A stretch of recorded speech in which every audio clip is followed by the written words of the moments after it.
Welcome. Welcome this morning to the February 5th, 2019, 9 a.m.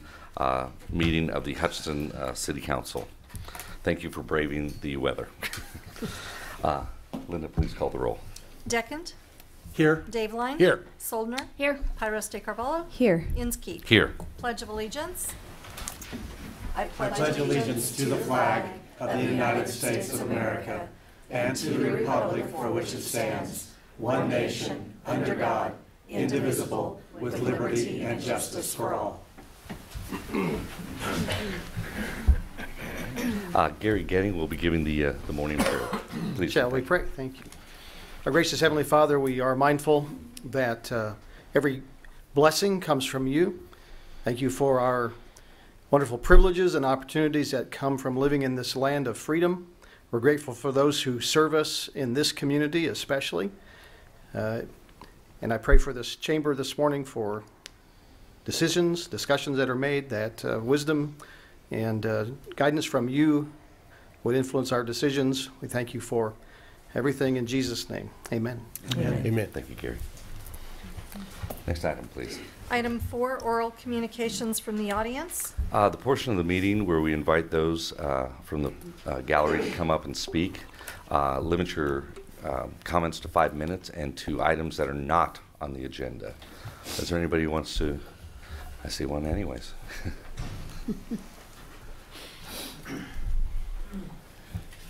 Good morning, Justin Combs, Director of Parks and Facilities. Just wanted to take just a minute to let everyone know that starting today is the KRPA State Conference. KRPA is Kansas Recreation Park Association. We are hosting it here in Hutchinson this year. It officially kicked off this morning at 8:30 with some super sessions, and then we'll run through midday on Thursday. So we have approximately 450 park and rec professionals from all over the state, from Kansas City all the way to western Kansas, here in Hutchinson. Some of the highlights this afternoon, we're going to give a really in-depth tour of the sports arena. We'll be doing that with Gary Holler from Schaefer Johnson Cox Fry, as well as representative from the college, as well as from Hutch Rec. Tomorrow morning we'll be giving a park tour, so we're going to load up about 50 or 60 park professionals, and we're going to go and check out all of our parks and make several stops and look at some of the things we're doing here. And then we'll also do tomorrow afternoon an art tour. We're going to talk about some of the programs we're doing here in Hutchinson around public art. So it should be a really exciting week. So if you see lots of city vehicles that aren't City of Hutchinson, they're most likely here for the conference. So. Super. Okay. Thank you. Have a good conference, Justin. Yeah, we welcome them. Thank you. Yeah. Sorry you don't have last Sunday's weather. Yeah. Lovely park weather, exactly. Anybody else want to approach? Seeing none. Next item, please. Item 5, consent agenda. Any commentary on the consent agenda? Or if not, I'll entertain the motion. I move we approve the consent agenda. Second. Moved and seconded. Please call the roll. Deckent? Yes. Daveline? Yes. Soldner? Yes. Pyros de Carvalho? Yes. Inskeep? Yes. Next item. Item 6A, public hearing to consider the issuance of taxable industrial revenue bonds for Afaya Partners. I will move to open the public hearing. Second. Moved and seconded. Please call the roll. Deckent? Yes. Daveline? Yes. Soldner? Yes. Pyros de Carvalho? Yes. Inskeep? Yes. Angela Richard, Director of Finance. On January 15th, you had approved IRB bonds for Afaya for $4.5 million. After that meeting, we learned that a letter to the USD 308 had been returned to us. And because of that, we needed to redo the public hearing and approve the resolution again. We also learned that due to rising costs, Afaya learned that they needed to increase the amount of the bond as well. So for those two reasons, we are asking that you conduct the public hearing and approve the resolution again. A new cost-benefit analysis has been done, and it has been provided to you, and the results still look favorable for all entities that are involved. We provided new notices to all of the to Reno County, the school district, Hutch Library, and the Hutch Community College. And the city clerk hand-delivered the 308 to make sure they got it. There you go. So nothing other than that has changed. We still have no liability, no expenses with the IRBs. Are there any questions? Any questions of staff? Again, the only material change was the dollar amount. It's still favorable with the conditions, and everybody's been notified properly. Okay. Correct. Wonderful. Anybody have a motion? Were there any Oh, public? please, questions. Just going to see if there's anyone in the audience who wants. Forgive me. I'm a little new to this still. It is a public hearing, and the Vice Mayor is correct. If there is anybody who would like to comment on the matter, now would be an appropriate time to do so. Okay, wonderful. Seeing none, thank you. And thank you. I move to close the public hearing. Second. Moved and seconded. Please call the roll. Deckent? Yes. Daveline? Yes. Soldner? Yes. Pyros de Carvalho? Yes. Inskeep? Yes. Next item. Item 7A, consider resolution regarding the issuance of taxable industrial revenue bonds on behalf of Afaya Partners. Angela Richard, Director of Finance. Again, like I had stated, we are revising the resolution for a higher bond amount. Nothing else besides the date and the amount have changed. The payment in lieu of tax is still there for the same amount as before. Okay. I would move to approve resolution of the governing body of the Hutchinson, Kansas, determining the advisability of issuing taxable industrial revenue bonds for the purpose of financing the acquisition, renovation, and equipping of a commercial facility located in city, authorizing execution of related documents, repealing resolution 2019 R-1, and authorize the mayor to sign. Second. I'll second. It's been moved and seconded. Please call the roll. Deckent? Yes. Daveline? Yes. Soldner? Yes. Pyros de Carvalho? Yes. Inskeep? Yes. Next item, please. Item 7B, consider resolution approving lease for fire engine number 3. Angela Richard, Director of Finance. In the 2019 budget, Fire had budgeted $70,288 a year to purchase fire engine number 3. And so they are trying to buy this fire engine number 3 on a 9-year lease, which would put the payments at $73,114. They would like to use the Houston-Galveston Area Council co-op purchasing program to purchase this, which would provide additional cost savings, and we are already a member of that. We became a member last year in December, or 2 years ago, December of 2017, so that we could buy a ladder truck using that co-op and take advantage of the cost savings there.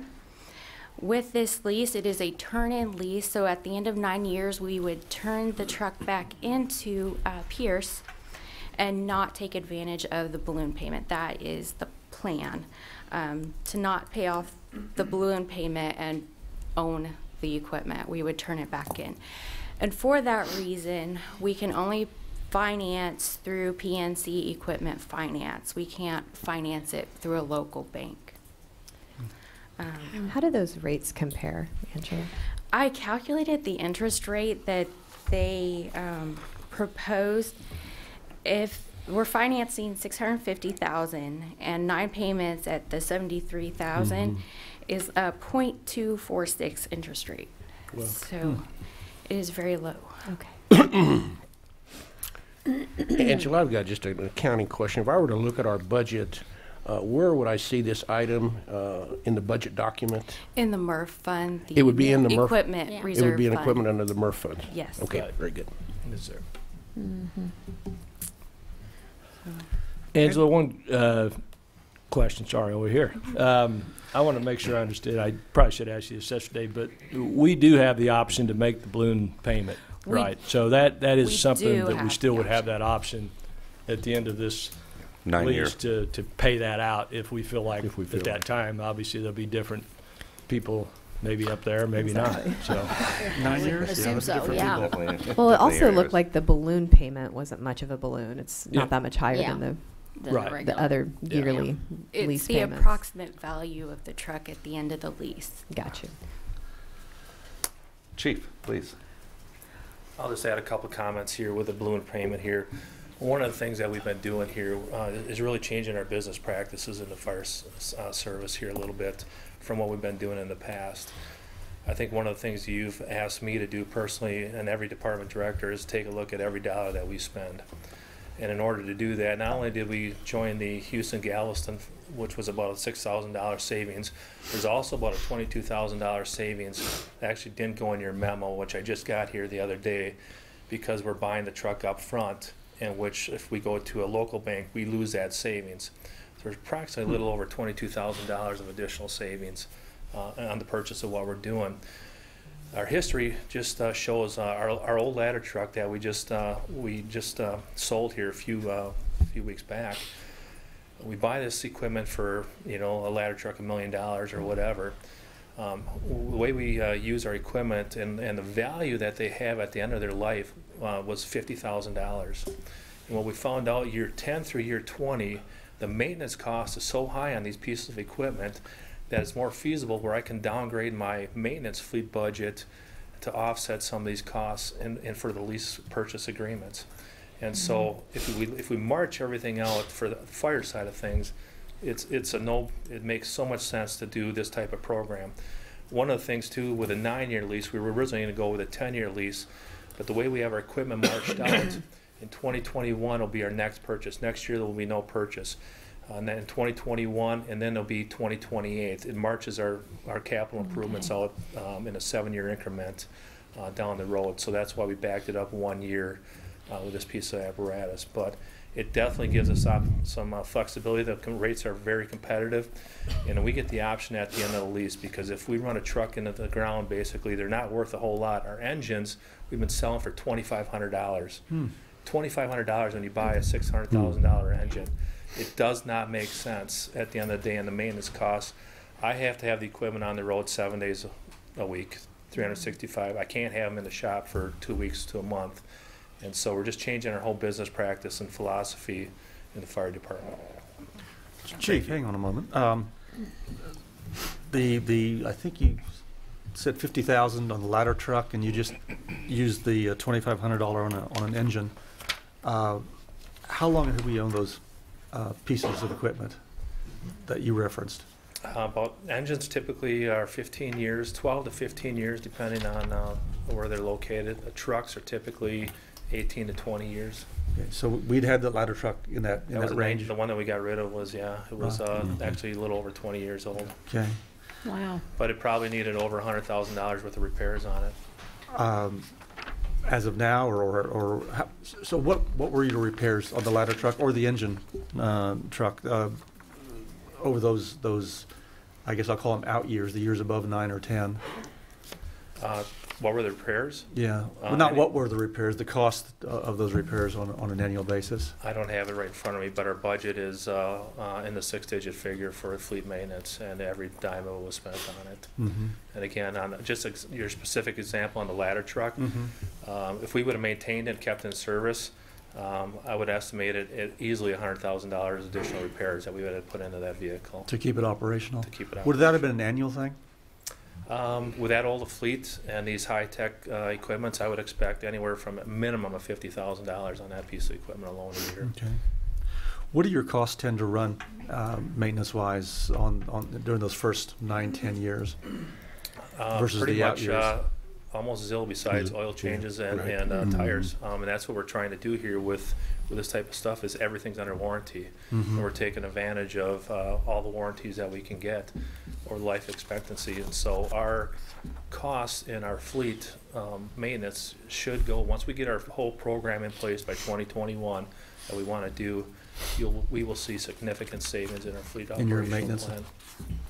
The $22,000 in savings that you mentioned, explain how does that come about? What they do is PNC and Pierce offer a pre-buy if you purchase a vehicle up front and give them the payment when we receive the truck right away.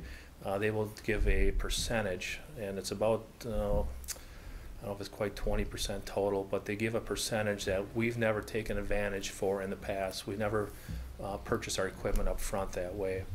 And so if a local bank chooses to go that route, they will not honor that type of contract. Through the financing and the way they do it through the lease purchase program here with the balloon payment, they allow that to take effect. And that's a huge savings of additional money that we never took advantage of in the past. Okay. Chief, I appreciate your desire to really maximize every dollar. I really do, and I think that you know, with our limited resources moving forward, we have to do that in every department, like you said. But I would caution us. It's a fine balance between saving money and supporting local institutions, and so maybe conversations could be had in the future. I certainly don't want to hold this up, and I know that we're not going to recreate a cooperative of sorts or the kind of financing that a cooperative offers locally, but I think we do need to be cautious about outsourcing things that could be done You're talking locally. about This cannot be done locally here unless a local bank wants to own our truck at the end of 9 years. If they want to do that, How did we do it prior to this? we ran them into the ground. and But that's did we where- have local financing as We well? had local financing, but That's then what I we was- owned them, and that's where we got into our maintenance problems with our fleet. And that's where we're trying to, with the finance department and the fire department, is to get you guys one number every year that you have in the budget. We are all over the board on a yearly basis with our MRF. And so once we get to one defined number, we're gonna know our budgeted number to operate our fleet every single year. And that's the ultimate goal. Okay, so the plan is not to finance any equipment locally through the fire department anymore? Well, if their plans change, but right now, their plans have not changed. Okay, thank you. That I'm aware of. And we don't lease all fire vehicles, you know, some of the smaller units are purchased outright, so, but the only local piece of this project that we're talking about would be the financing piece, right? Correct. This piece of equipment wouldn't fall, you had offered a suggestion, I don't remember when it was, that you can take some of this equipment and let it out to other fire departments, say in Colorado or other places, during like wildfire season or things like that. This is not one of those This types is not one of them pieces of equipment. Okay. Could you speak to that a little bit though? Because again, we're on the subject of future purchases and things. I found that an interesting way to go about acquiring equipment. And numerous fire departments across America on their wildland operations do fund their entire wildland fleet, our brush trucks, on federal money. And so right now, the department does not have any certified true type 1 to type 6 real wildland engines. Our wildfire pickup trucks are basically 4 chassis with a flatbed put on them, but they don't meet the type 6. If we purchase a type 6 unit, it will be allowed for federal deployment to Colorado, any other state out there. It's paid for 100%. Johnson County, actually, Fire Department in Kansas is the only other department that does it right now. They fund their whole wildland fire operations by sending their personnel. Basically, after our fire season is done, an example of that would be July through September. Our personnel goes out for 13-day deployments.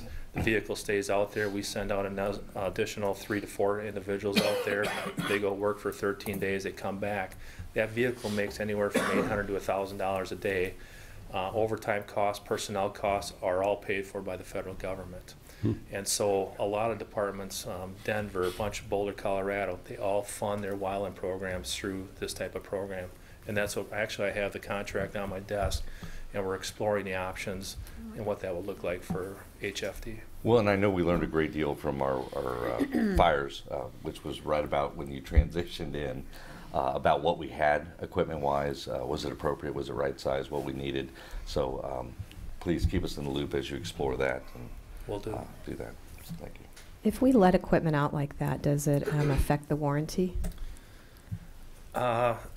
It would still have its, like on a Ford chassis, it would still have its 100,000 mile powertrain warranty, 36,000 mile bumper to bumper type stuff. But any of them type of deployments, oil changes, tires, all that is paid for by the federal government on deployments and stuff like that, all the routine maintenance aspect of it. It's just a good way to, it's an alternative way. It's thinking outside the box and how we can fund different programs and still have the benefit at home. It does 2 things. It keeps us in with a Type 6 or Type 5 engine, And it also brings a ton of experience for my men and women on HFD that they go out there and they bring back here to help us here locally. I didn't mean to sidetrack us. Thank you for answering that, please. Well, I wanted to follow that just a moment. Do you plan on bringing that to us during budget discussions this year? Definitely. We're actually researching the whole package for types 5, 6, and the contract with the Kansas State Forestry Department. Okay. Very good. Okay.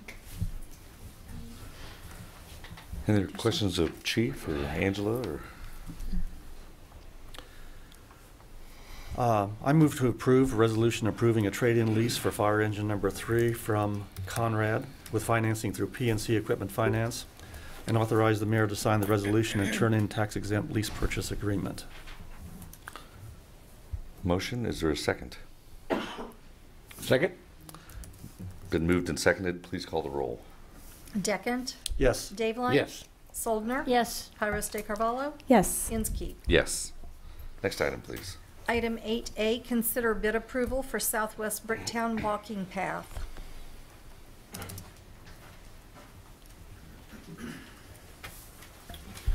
Good morning, Justin Combs, Director of Parks and Facilities.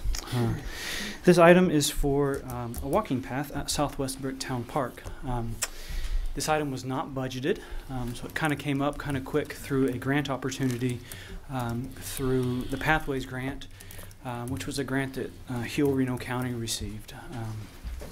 Earlier, actually last fall, I guess, in 2018, Lori Carr from Reno County Health Department and Lisa Gleason from United Way contacted me about some additional funds available through the Pathways Grant that had did a lot of the work at Southwest Bricktown Park. They did a lot of the neighborhood work there. There were some additional funds called implementation funds that could help put some of that work into motion, could actually build some things that came out of some of that work. And so we are encouraged to write a grant to begin or to continue the development of the park. Through a lot of the neighborhood work that was done, it became very clear the neighborhood really cherished the park. They wanted to see the park grow into something much more than what it was when it was formerly called Ashmead. And through that process, multiple conceptual designs were developed. This one that I have on the screen now is the one we've kind of landed on. It really is a combination of everything that occurred in those neighborhood meetings. So the things that the neighborhood said they wanted were playgrounds and a picnic shelter, lighting and a walking path and open field to throw a baseball around or something like that. So this conceptual design captures all of those elements. We have already done part of this. Again, through grant funds. So here is the playground that we installed, and then this here is the gazebo. Also, again, all installed with grant funds, and then we used in-house labor to install. So the piece that we bid out is this portion of the walking trail here. So it's just kind of this northern loop. And then it would make a connection here. So we kind of have this northern loop that would be finished with this project.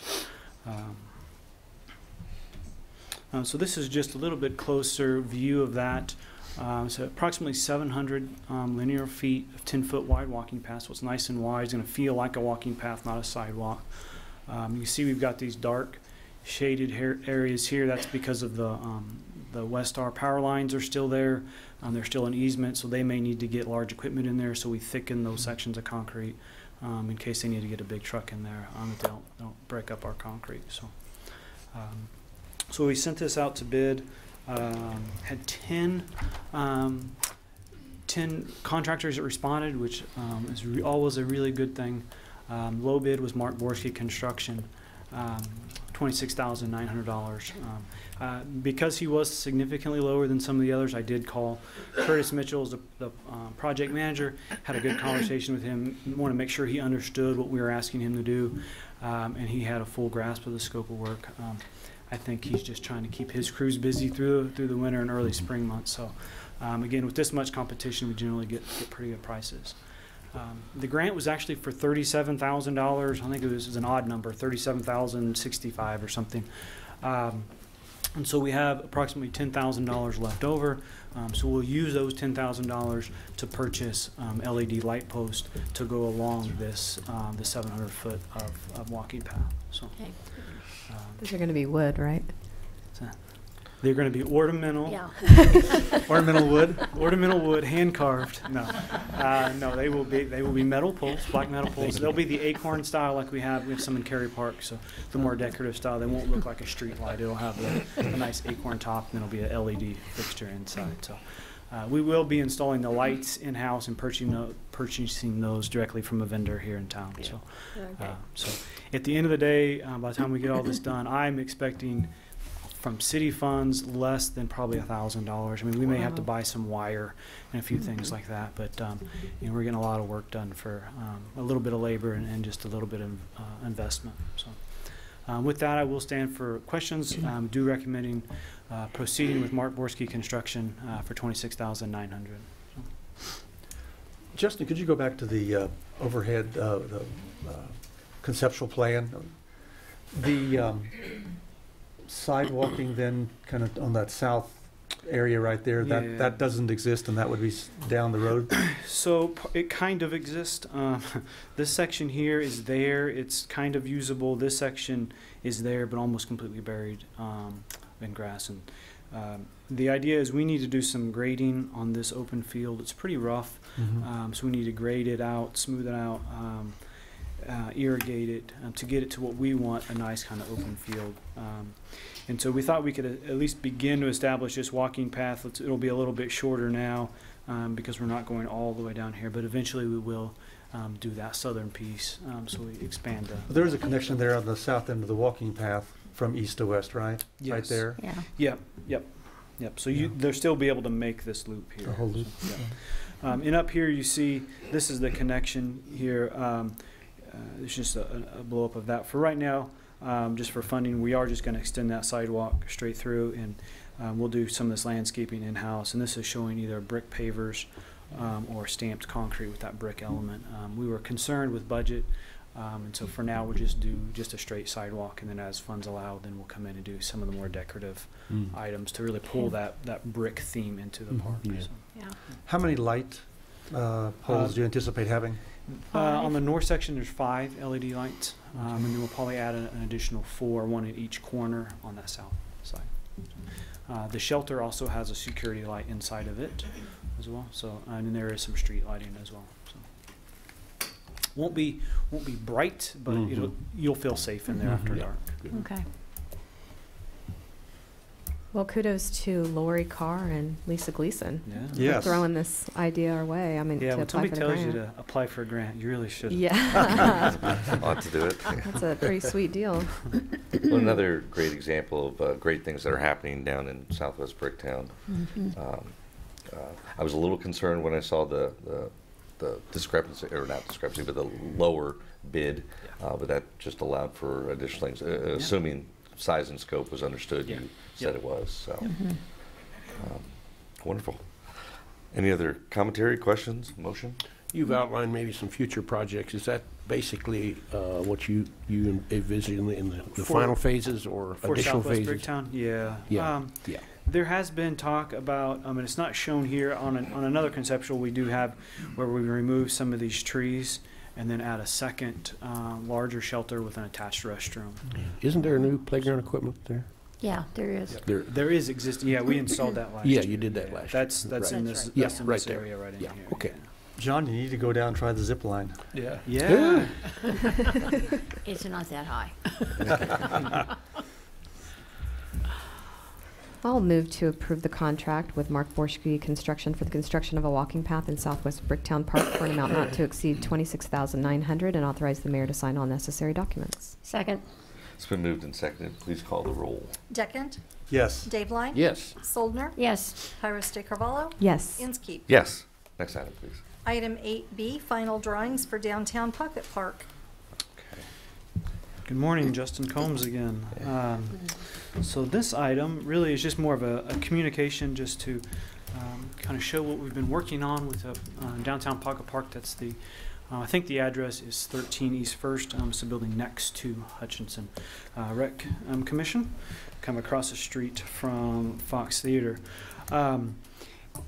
So this one was kind of unique from a design standpoint. Typically, when we go to design a park, when I go to design a park or I work with a landscape architect, there's generally kind of a consensus that this in this park will fit a playground and a restroom and whatever.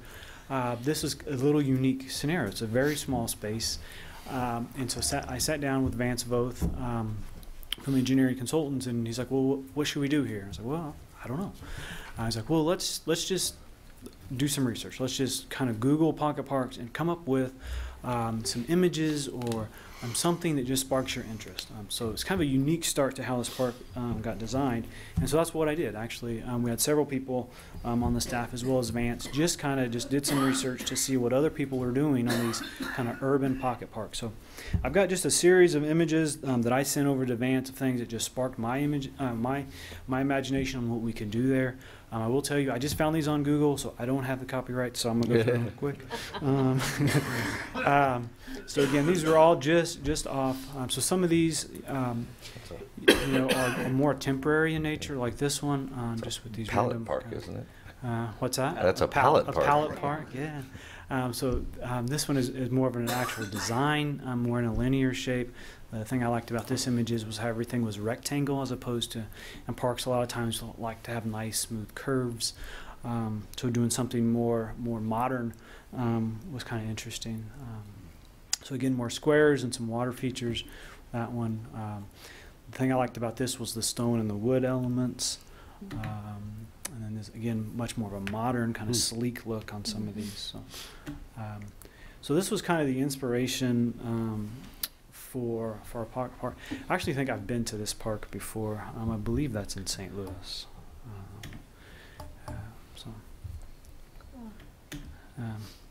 So this isn't quite as dramatic as some of those other images, but this is what the site looks like today. I believe it was in November. The building was demolished. So this is what the site looks like today. One thing we talked about is what's the purpose of the park? Why are we building a park here? So for me, it really serves multiple purposes. One is simply an invited, attractive way to get from the city-owned parking lot to things like the Fox Theater or the Wiley or Hutch Rec or whoever it is there on First Street. So part of it's just as kind of an area to walk through and feel safe. Another idea we had was, this could be a gathering spot for informal, on nice days. You've got this little, this little area where there's some seating. Hutch Rec is going to light the area up with Wi-Fi, so you could sit with the laptop and work. So it could be used for small meetings or small work sessions, and then maybe it could also be used for large gatherings like Third Thursday and special events. So those were the types of scenarios. So it really challenged from a design standpoint then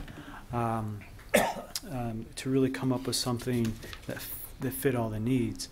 But we put a lot of effort into this, and it looks very simple. And this is the overhead design of it, and it's done that way intentionally. Again, so the space can be very flexible. So really what you're seeing here, so these squares are 5 by 5 foot concrete squares cut into the concrete pad just to give it a little bit of shape, also for some expanding of the concrete. And these elements here are planter beds. Those planter beds are going to be 20 inches tall and a foot wide. The reason that's important is that's the same height and width of a bench. So all of these planter boxes will be cast in place concrete, but they'll also act as benches. We've got more here. And then this is kind of an L-shaped planter box again, and cast in concrete. And this section will be a little bit higher. This will be about 30 inches. And this will be the 20 inches. And then this will be the shorter section and the taller section. The idea here is to create kind of a little more intimate space, more of like a room setting here. And then the rest of the park can kind of serve it from a daily basis as kind of a walkthrough. Is Hutch Rec in this? Hutch Rec is here. Thank you. Yeah. Yep, so the alley is here. So you'll notice that these planter boxes are pushed up 10 feet. as opposed to being right on the edge of the property. That was done for a couple reasons. One is there are some local vendors or local business owners that have historically always parked in that space. And so from just a normal average, Monday through Friday, we'll have some parallel parking there. So they can park and either access their business or access the park. The other thing what this also allows, then, if we ever want to close the alley down and have food trucks or something like that, now we've created spots specifically for food trucks to park, or other things that can happen in this zone here. So it may look a little odd, but there is a reasoning behind it. What you're seeing here, this dyed concrete, is just an idea. We're not sure we're going to do that or not. That's really just to show kind of the walking path through the park. So if you were parked in the parking lot going to the Fox Theater, this just kind of identifies where you would walk. So this element here with the tighter cut squares is actually a stage. It's going to be raised 6 inches higher than the rest of it. So really just a short stage. And then it'll be flanked by a couple planter beds there. So again, very simple, but hopefully very flexible. These structures here are small. They're counter or tabletop height countertops with a concrete countertop, and then two steel posts and wood slats across, like a pergola type effect. When we were working on budgeting, we threw this idea out to a couple contractors, and the cost was very high for those. So right now we're actually thinking about not including these 3 pergolas in the initial bid, really just to open this space up kind of as a blank canvas. And then I've talked to Hutchinson Community Foundation about doing some placemaking activities and really seeing how the community wants to use the space. Throw some portable chairs, removable chairs out there, and see how people set it up. Do some exciting things, some placemaking, and if we find out that we do need some permanent seating, then we can look at how that could look. If shade is a problem, it's one thing we've talked about on and off. Is shade going to be an issue? Then we can come back and build these. But the idea is really to build it kind of bare bones, and then let the community tell us how they want to use the space, as opposed to me building it and saying this is where you sit. Let's let the community talk to us and tell us. So the other kind of exciting thing about this project is now we've got this great big blank wall. So this is be the west wall of Hutch Rec. So if you're standing in the alley looking towards Hutch Rec. So this here, so we actually have to build from what looks like a brick pattern here. We actually have to build a new wall. The shared wall between the building that was demolished and Hutch Rec was never an exterior grade brick, right. And so we have to seal that in. So this is a CMU wall with a brick facade on the front, and then we have these 3 blank spaces. Where we came up with this idea was on the building that was demolished. On the west side, there was at some point an overhead door that had been bricked in, but it had this little header across the top. So we're just kind of paying homage to the building that was there by creating these three spaces here. This is the stage in front of the middle one. So the idea is that these 3 spaces can be used for art. We've had one meeting with Public Art Design Council about what types of art and most likely murals will happen in these 3 spaces. We haven't quite gotten that far yet with the Art Design Council. And so this section of the wall then is actually an addition that was put onto Hutch Rec, so it's a different type of construction. And our goal here is to really cover this wall. Right now it's painted bright red, but these little rectangles are hard to see. We're going to be planter boxes, and we're going to put things like potato vine or something that's going to crawl out of the planter boxes to try to create almost a living wall. And then we have these 5 by 10 rectangles kind of in between. They're again another opportunity for maybe some laser cut steel panels, and an opportunity for some art along that wall too. So this project has not gone out to bid yet. Engineering consultant is working on the final spec books and final drawings. Just wanted to kind of communicate this with everyone on what we've been working on and what the vision is for this space. And if we end up going this direction and building it the way I see it, when we do the ribbon cutting, it's going to look a little stark because there's not going to be a lot there. But we're doing that intentionally, and we'll explain that to the community, and the folks at Hutchinson Community Foundation are very excited to have this space to kind of play with. With that, I will stand for any questions. I did want to touch just on the budget real quick. We bonded this project last fall. The total budget was $200,000. So we spent, I don't remember the number off the top of my head, but I think it was between $25,000 and $30,000 on the demolition. So we've got not a lot of money to spend, but we're comfortable that we can build the wall and do the concrete work with what we have remaining. So. Okay. Justin, I know this is a small area, so I would assume that it will become officially a city park, part of the City of Hutchinson park system? Yeah, that's a great point. So yeah, we will have to add it into our ordinance as a park. Right. The other thing is we don't have a name for this. And that was my next question, is that are you giving some thought to naming the park? We have a couple ideas that we've just been using. Vance Voth Engineering Consultant has been calling it Plaza 15. Even though the address is 13, he thought 15 sounded better. So Plaza 15. 13 has a connotation. Some people have been calling it just downtown Pocket Park. I kind of want to stay away from the word park. Just because I've had people say, "Oh, you're going to build a playground." Like, no, that's not exactly what we're doing. So I think that's something that could happen. Through some of the third Thursdays, and maybe we can have a contest or something like that. I like the word plaza because that's really more what it is. So we have kind of reviewed the language on the naming policy. So really, it'll be we'll come up with a process for that, and then ultimately we'll come to City Council. So. In a couple of the photographs, there was some utility poles above ground. How are those going to be addressed? That's a great. Or are they? I don't know how they will not. There was another one, if you don't mind. That one, as I look to the left, I see it with the. So there are a couple of poles there. So we're trying to, the way the park's designed is try to bring your focus away from the alley and more towards the wall of Hutch Rec. We did reach out to Westar to get a cost to bury all that. Huge. We're not going to do that. So they actually never even gave me a number, but I talked with them, and he basically told me there wasn't enough in our budget just to even do that piece of it.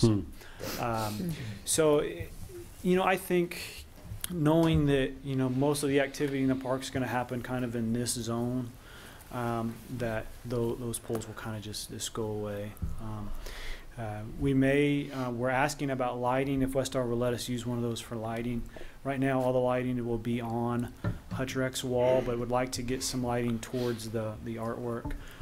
So we're trying to work with Westar to see if they'll let us mount a light that we control on one of their poles. So. Great, thank you. What's the timeline? Sorry. What's that? Go for it. What's the timeline? Timeline, Vance is getting very near completion. I would expect probably by the end of next week I would have documents ready to go to bid. So then a month to bid. So we could be under construction this summer, this late spring. Early summer. Okay. So it should go relatively quick. I mean, it's a CMU block wall with a brick facade and just a bunch of concrete. So The space is wide open. It's certainly accessible at this point. Yeah. The wall that goes up against the existing building, is that our wall? Does it become the building owner's wall? Who's responsible for the maintenance and upkeep? It will be our wall. It will be completely separate, freestanding. The roof will overlap just to keep water from coming in, but structurally it's a completely separate wall. The wall now is structurally sound for Hutch Rec. The issue is that brick that we exposed will not hold up to the elements. Very good. Any other questions?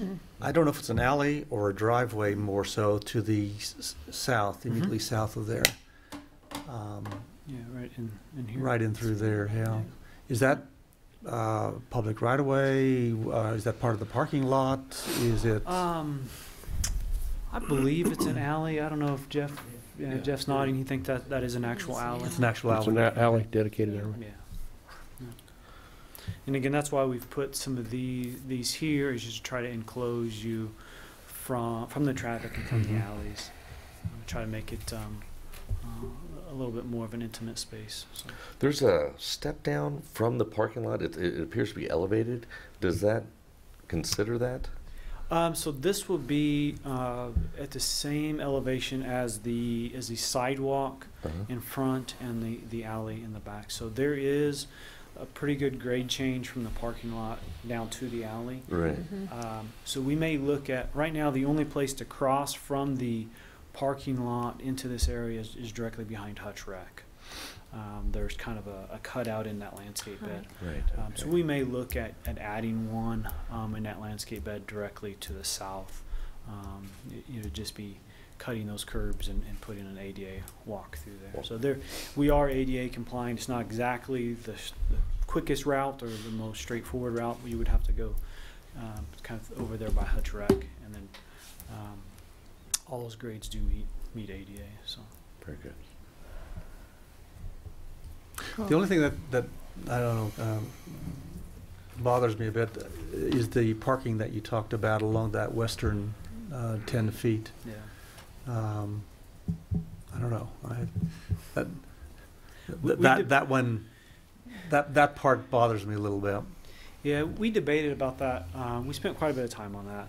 We had multiple ideas, like movable planter boxes, so we could slide them all the way out and maximize the space. If we wanted people there, then we could push them in. That became really tricky with the size we are going for. These things are 10 feet by 10 feet, 20 inches tall, foot thick. And so that became really tricky and was going to get really expensive. And then we talked about smaller planter beds, but then you lose the seating capability, you lose that look and that feel. So, those planter boxes very easily could slide to the edge. We just thought it would create kind of a unique space for food trucks or just for parking for daily. Is the idea for the food trucks then that they would be parked on that those 10 feet, or would that be kind of the queuing area for people to come up to food trucks? So the idea is they would park in this zone here, and then the queuing area would be between the planters. Yeah. But it's going to be that could just be for special events type things too. It may not be. I don't know if Traveling Bull or whoever would set up there on a regular basis, but for a special event, that would allow us to park something in there and actually keep the alley open and not block the alley. So it will or will not be a regular parking space area? It will be. So just, like if the park was there today, somebody could park in that. So somebody from one of the businesses that face Main, they could park a personal vehicle there, parallel parking. So there'll be electricity and everything in there? Yeah, there'll be electricity along the wall of Hutch Rec. We've also talked about putting a few ground boxes so we can plug in some things. It's a lot easier to put it in now than it is down the road. So. Yeah, but I do understand the comments about. Well, I don't mind the idea of vendor trucks, but if you're going to have parking, you're certainly going to have automotive fluids staining the concrete and that kind of thing, wear and tear to the concrete by virtue of having regular vehicle traffic on it. I don't know, just concerns me. Valid concern. Yeah, thanks for hearing. Good plan. I look forward to it. Yeah. It'll be interesting. And I think it'll be exciting to see it develop since you're starting with a kind of a minimalist design and seeing where it goes from there. So I really like the, what do you call it, a living wall. I think that'll be dramatic back in the back part of it. Our horticulture staff's excited to do something vertical. We don't get to do a lot of vertical walls. Yeah. So. With the wooden pole, if I could volunteer, the Dave Line Plaza. What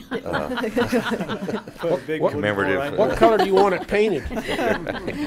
Metallic silver. Just off. Thanks again, Justin. Appreciate it.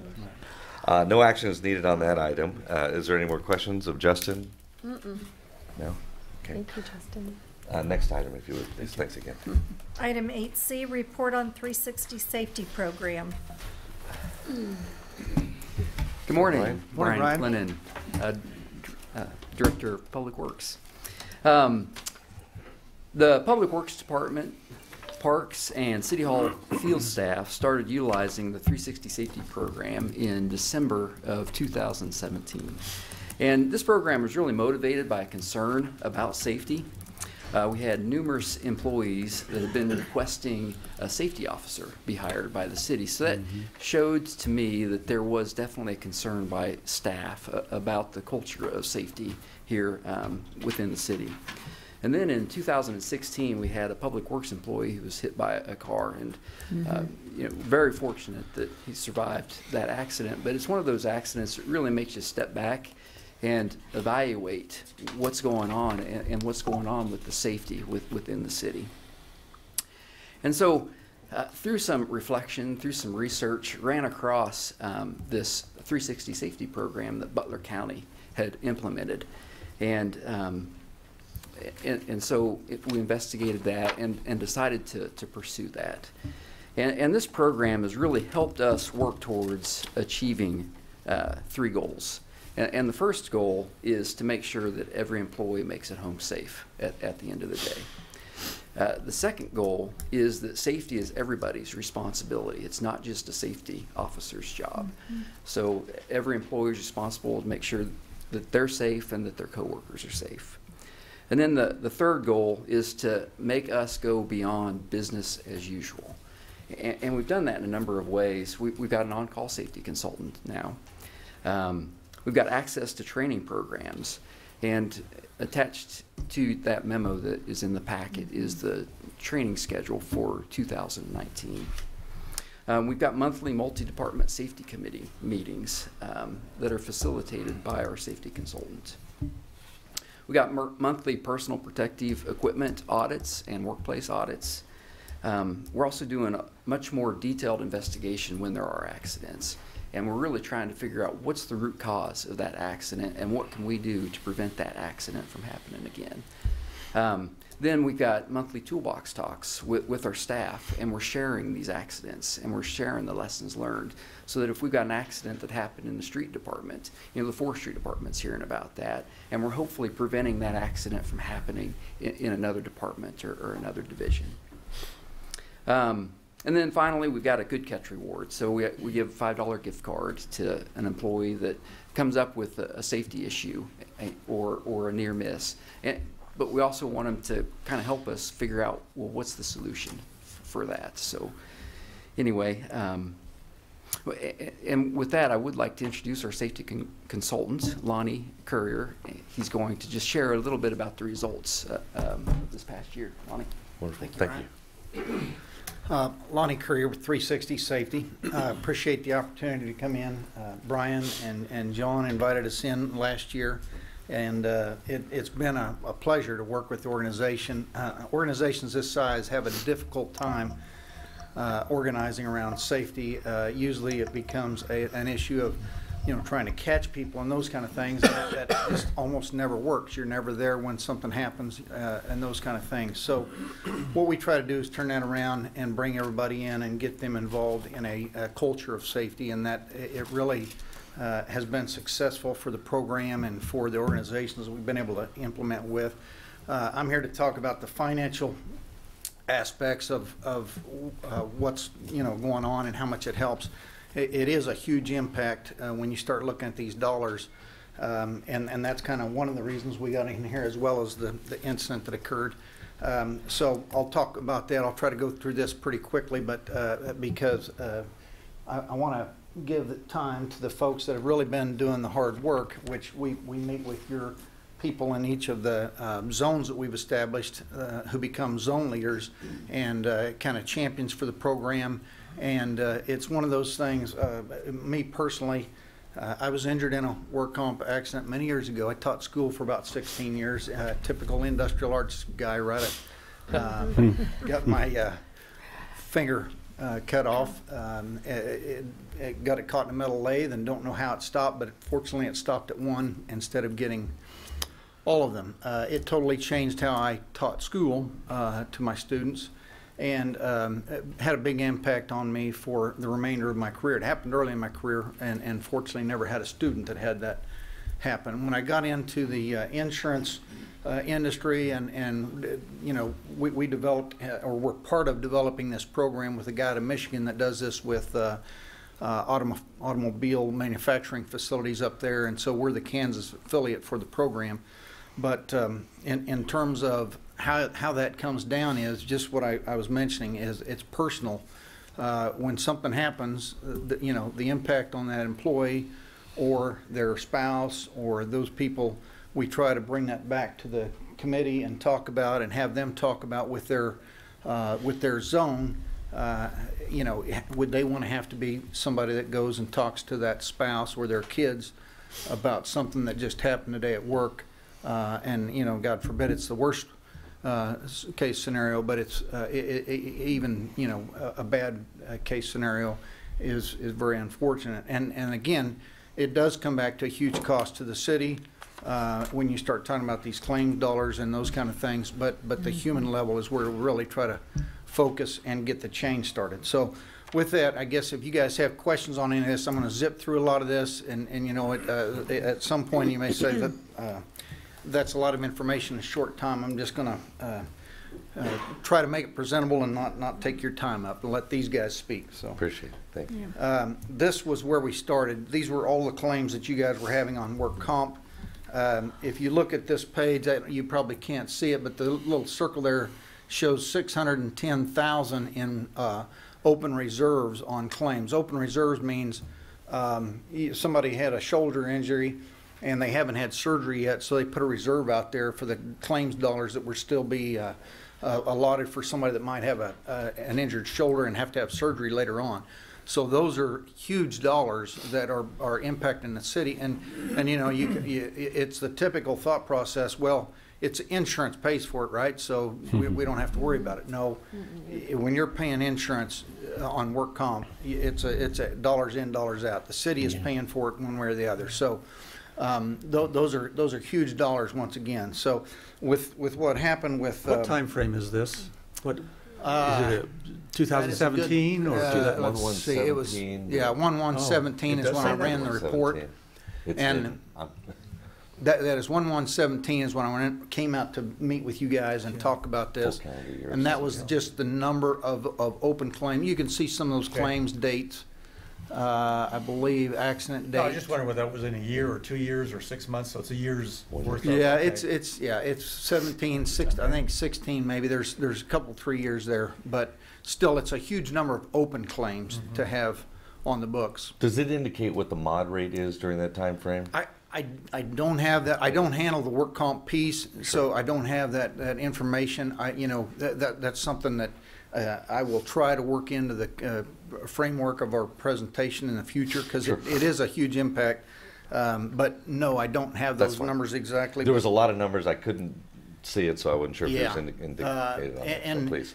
Yeah, it's again, I don't want to get too down into the weeds because it can get confusing. But this is a quick snapshot of a safety survey that we do. This is the one that we did with Butler County, and this is after working with them for 6 years. You can see their numbers are running around a 4.4 approximately for the average, and that means that their numbers are at low risk.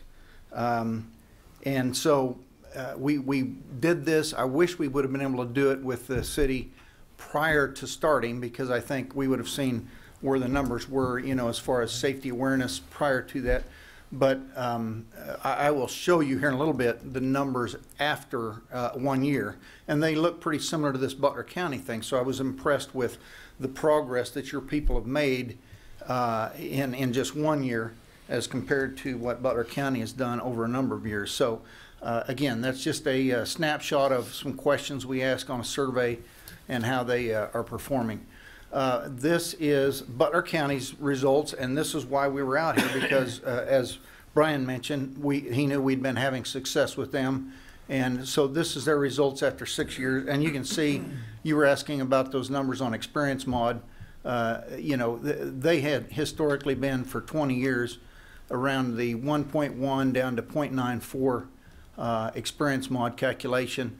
It had dropped down to a 0.75 most recently, and it's currently at a 0.83, which you will see that the numbers up here that I put in there, just to show the overall results, their claim reductions have resulted in about a lower work comp experience mod by over $100,000 in premium per year over the last several years that we've been working. What's mod? Yeah. It's a modifier it's a multiplier, really. And that's what I was getting ready to try to explain. I apologize. Again, that bringing in this much information in a short period of time makes it difficult. But the experience mod is simply a snapshot of how safe you are as an organization.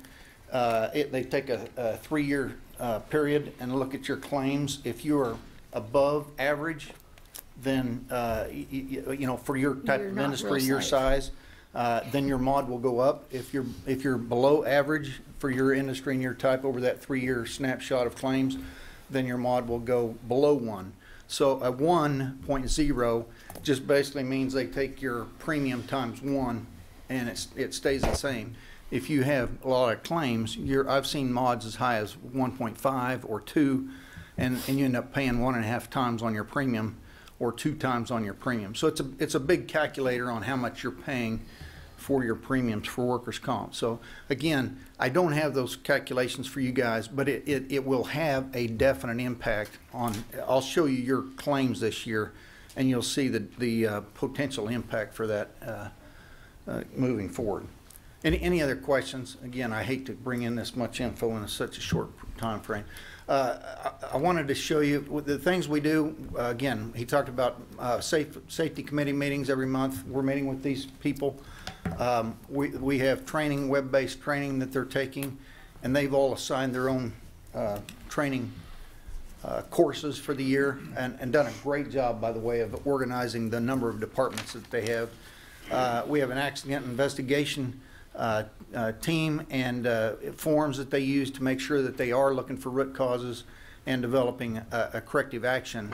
And there's been some great examples of teams doing that with activities like on street and road, where they've changed their procedures on how to put their equipment in position and how they set up cones.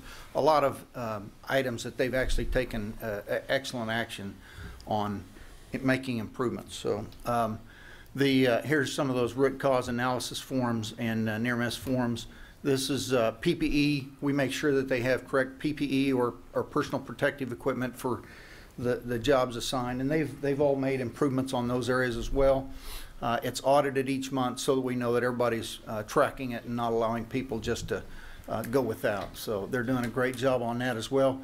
Work area, same thing. If they're working around a truck, if they're working in a shop, we're doing audits to make sure that area stays safe for those people. This is a big area where they've really made a lot of improvements. If they identify a problem, we put it on a chart and keep track of it, who's going to do it and who's going to make that improvement. If they've got a machine that needs guarded, if they've got something that needs to be taken care of, they're tracking those and documenting those. We send out some flyers, and then as Brian talked about, the safety incentive program, and then we've got some, policies, procedures that we've helped establish. But this is the biggest piece, the toolbox talk. These people are delivering the message to hopefully a group of 10 to maybe 15, maybe 20 people at a time, but they are actually delivering the message of this. These are the accidents that have occurred. This is what's happened, and if you guys have any suggestions, make sure you bring them back to me. I bring them back to the safety committee so that we have a structure where every employee feels valued and feels that they're being heard for their safety voice. They don't have to complete something they believe might cause them harm or that type of thing. So it's a big process. It's a lot to put in 1 year. These guys have done an outstanding job. I want to again commend this group of people and Jamie for helping me keep things organized. But it's been a great year so far. This is the actual results. If you look at the previous 5 years of claims from 2013 through 2017, we were averaging total incurred claims of 129, 53,000, 281, 281, and then 380. And you can see last year for 2018, we ended up with 25,000. The total number of claims, and this is for the Public Works Department. We specifically split out Parks, yeah, okay, and City Hall.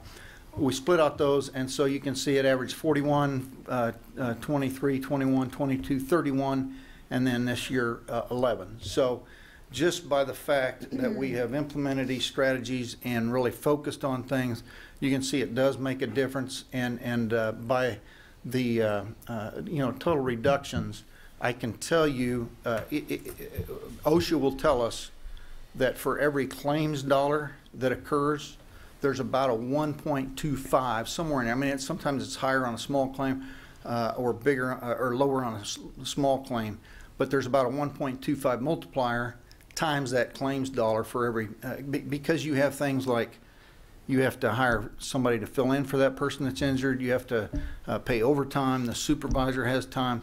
There are costs coming out that are never calculated in indirect costs, and that can be, so you look at that 225,000 per year in claims dollars. If there's another 225,000 or more coming out in those indirect costs, this can be a huge savings. You drop down to 25,000. That's it's just astounding how much money that you start to actually save and make for the city. So the money's there, but the bigger issue is now you don't have injured employees and you have happier employees, and I think in most cases they're more productive because they're involved in their own workplace. So anyway, it's a nice partnership, and I really can't imagine a better rollout with an organization this size and having great people who have initiated this. I'm going to let them speak unless there's a quick question or something that somebody might have before I sit down. The 25,000 briefly, is that, again, I see it says incurred, but is that incurred but not paid losses? Is that correct?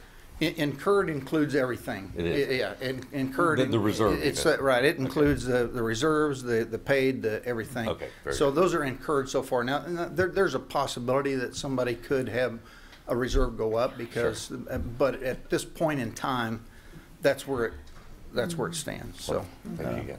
Anyway, I'll let you finish up. Thank you. Yeah. Now I just wanted to take the time to introduce the folks that are on the safety committee, and they're really the leaders that are rolling this out to the workforce and responsible for the success that we've seen.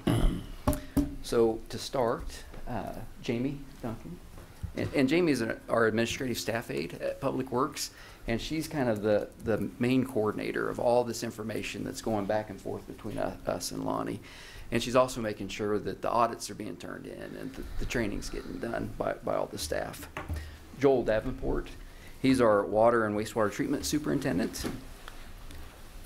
Got Adam Wooten, he's a traffic signal technician in the engineering department.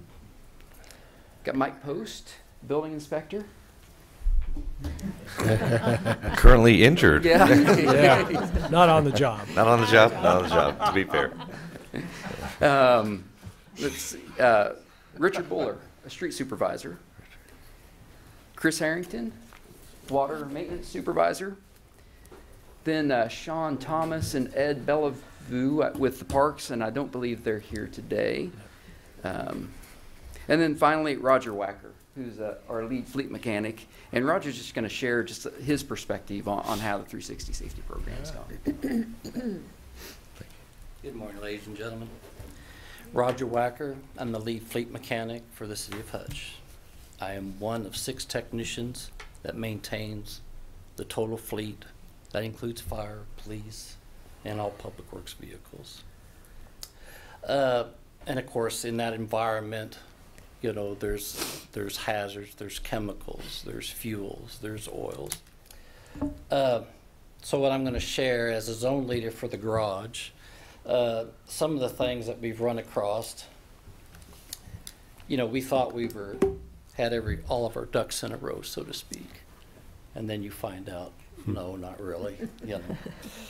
So who's responsible for all this safety? Me, the zone leader? Not necessarily. It's actually everybody. And instead of having one safety officer, now everybody's a safety officer. You get everybody involved because it is all about going home uninjured or not hurting one of my vehicles. Right.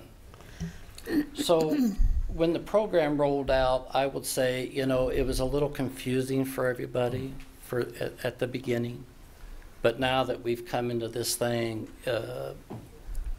this first year, it's all made sense. A lot of our training we've had through the month was, I don't want to call it generic. It wasn't job specific. This year we're going into more job specific. So what my training may entail per month for my department would not be the same for water and sewer or street. So and it's all been very, very beneficial. This 360 program does not extend to just personal safety. Again, I'm responsible for the maintenance of fire and police. And that means when Chief Beer, one of their units comes in, it has to be safe for his people to operate. So in the process of our own workplace safety, that also kind of transcends into what we do for Chief Hooper's police fleet and what we do for Chief Beer's fleet.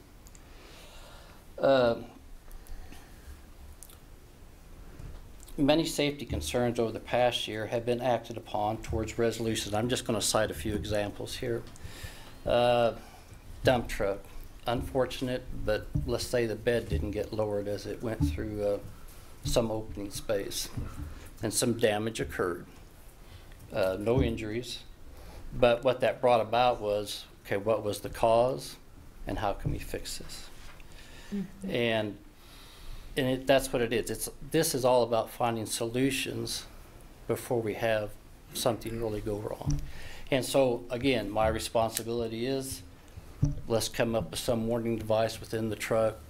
It may be irritable for the driver, but he won't be heading down the road with his bed up in the air. Or it's unfortunate, but little things like this happening. We've had forklift training this past year, so everybody in Public Works that climbs on a forklift is trained in the proper operation and usage of the forklift, where that didn't exist prior to this. Lockout, tagout procedures. Now, lockout, tagout is if you take a piece of equipment that's run basically off electricity out of service, and we have a lot of high voltage equipment in the garage, you lock out, tag out, so that only you could unlock that and turn that back on after maintenance is completed. We have a 7.5 ton crane in our facility that travels the full length of the garage, and this is for, as it is, lifting up heavy equipment. Currently, I have truck 4 in my garage, and the ladder is up, and it has to be up for us to tilt the cab of the truck forward. Now, what that does is I lock out and tag out that crane so it cannot move in the direction of that truck. 1, I don't want to damage the crane. 2, I certainly don't want to damage Chief Beer's ladder truck. These are just, I'm just citing examples of why the thought process is where it's at. And, you know, I just encourage this program to continue on, as the graph shows you up above here, that, you know, it has made a significant difference. One of the other items, and we work with the other departments. Again, we're in the garage where we have to make repairs or modifications. I believe the park is going to start doing some more mowing along 61 Highway between 17th and 11th, and with smaller machines. Okay, where is their safety? Well, actually, they contacted me.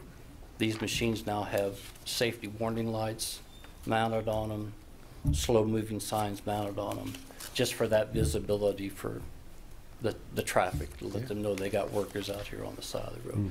So it's really a large cooperative effort between all the departments, and I just think it's a worthwhile program to continue. Good. Thank you. Thank you. Thank Very you. good, thank you. I really love the proactiveness, like you said. Let's not wait until the injury occurs, and of course it might occur, but even identifying a new risk, which is the mowing piece, Yes. and trying to alleviate that by, like you said, just brightening the color of the paint on the machine, Yes. or the properly mounted signs, lights, whatever the case may be, to do that. I also want to thank you all for your buy-in to the program. Like you said, it might have been a little confusing up front. It was new, Yes, it something was. different or whatever.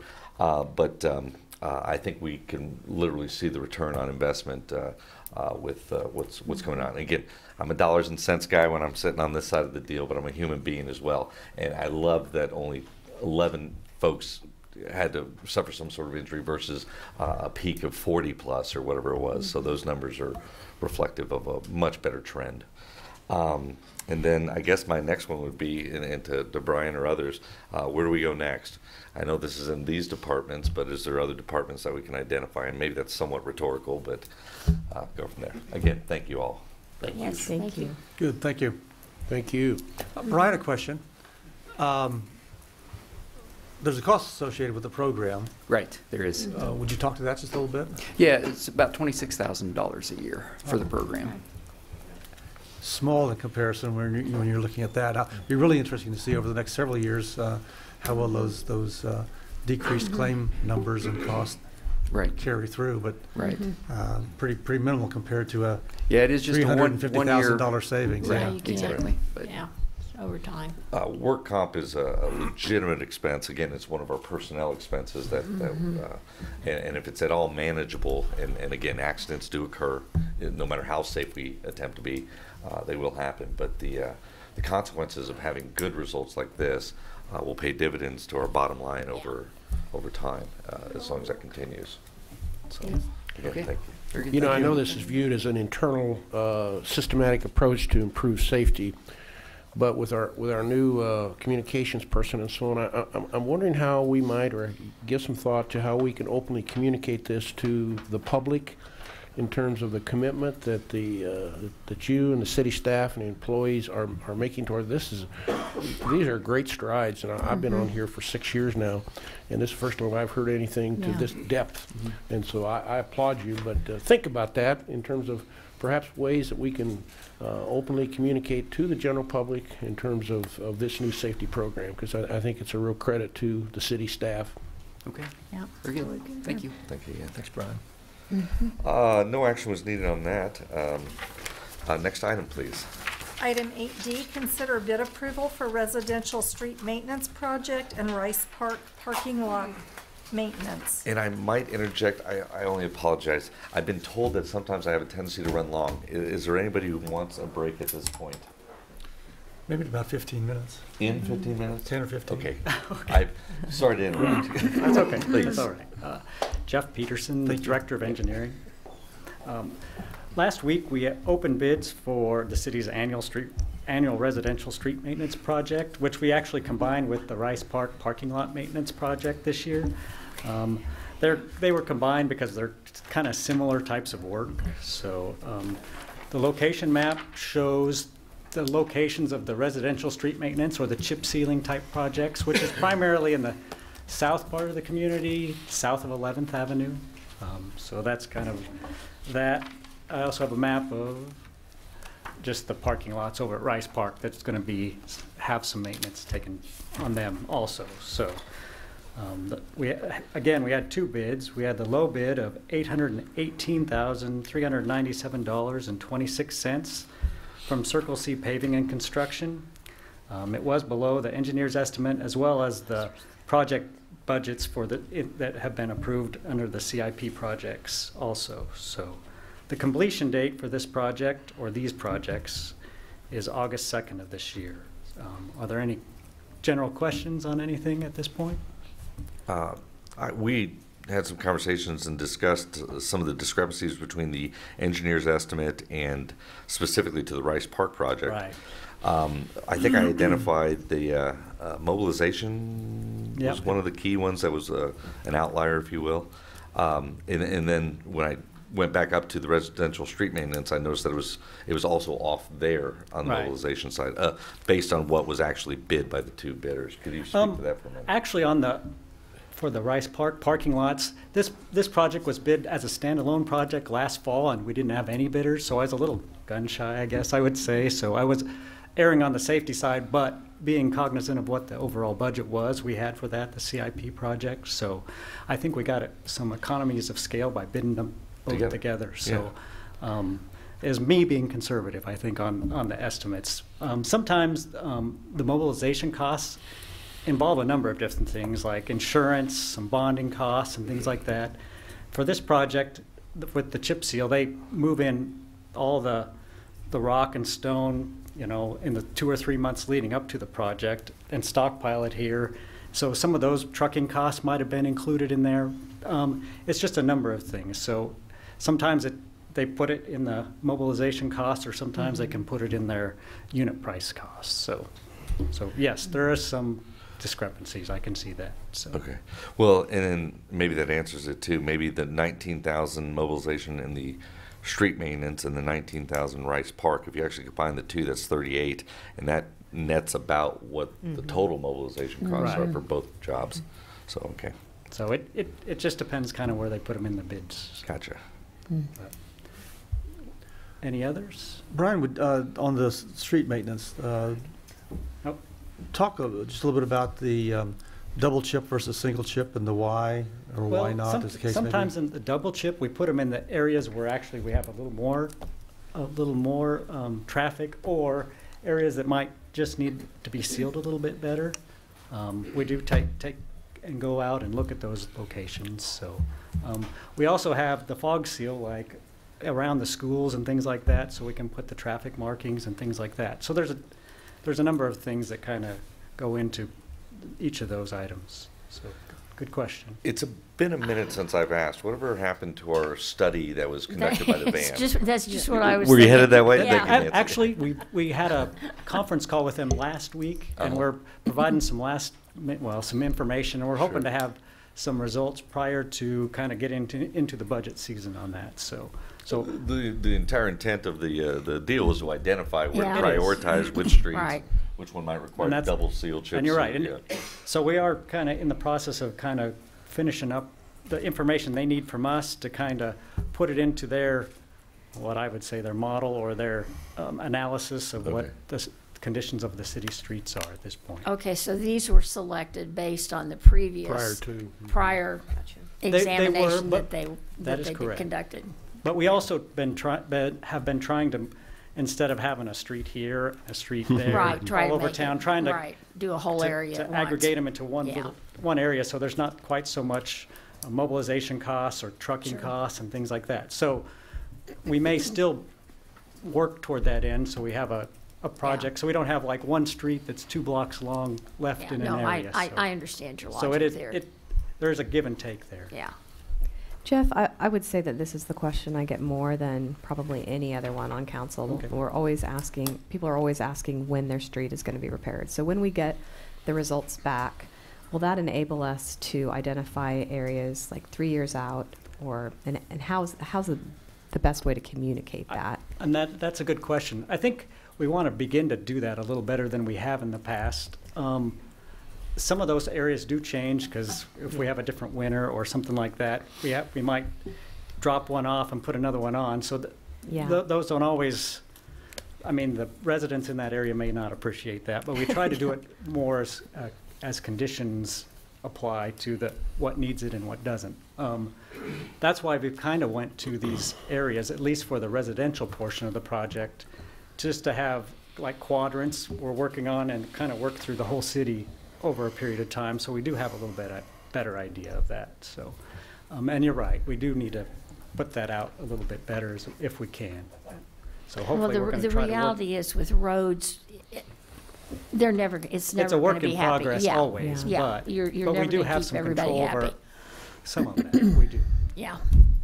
And I know, in kind of sidebar, but not in the same subject vein, but in conversations with the group from the College Grove featured neighborhood, they're interested, and I approached John about this, about redoing their crosswalks. Thank you, the templates and all that, and they knew that the ones they put in weren't permanent in nature, but they enjoyed them, and obviously it would only make sense to dovetail that with a project in the area. If that street's identified to be tore up, you wouldn't want to put this great expense only to have it torn out. So those kind of things and other, as much as we can. Right. At some point we aren't able to, but we try to kind of coordinate those. We did get questions about if things were going to be done in the College Grove area this year. And I think with our study, maybe we'll have a better idea of where that's at. There might be some things that come out of that. Sure. That's correct. We could see at least if it's going to be prioritized or not. So, wonderful. Jeff, on the 2019 residential street seal program, $783,000. How does that compare to previous years, say the last 3 years?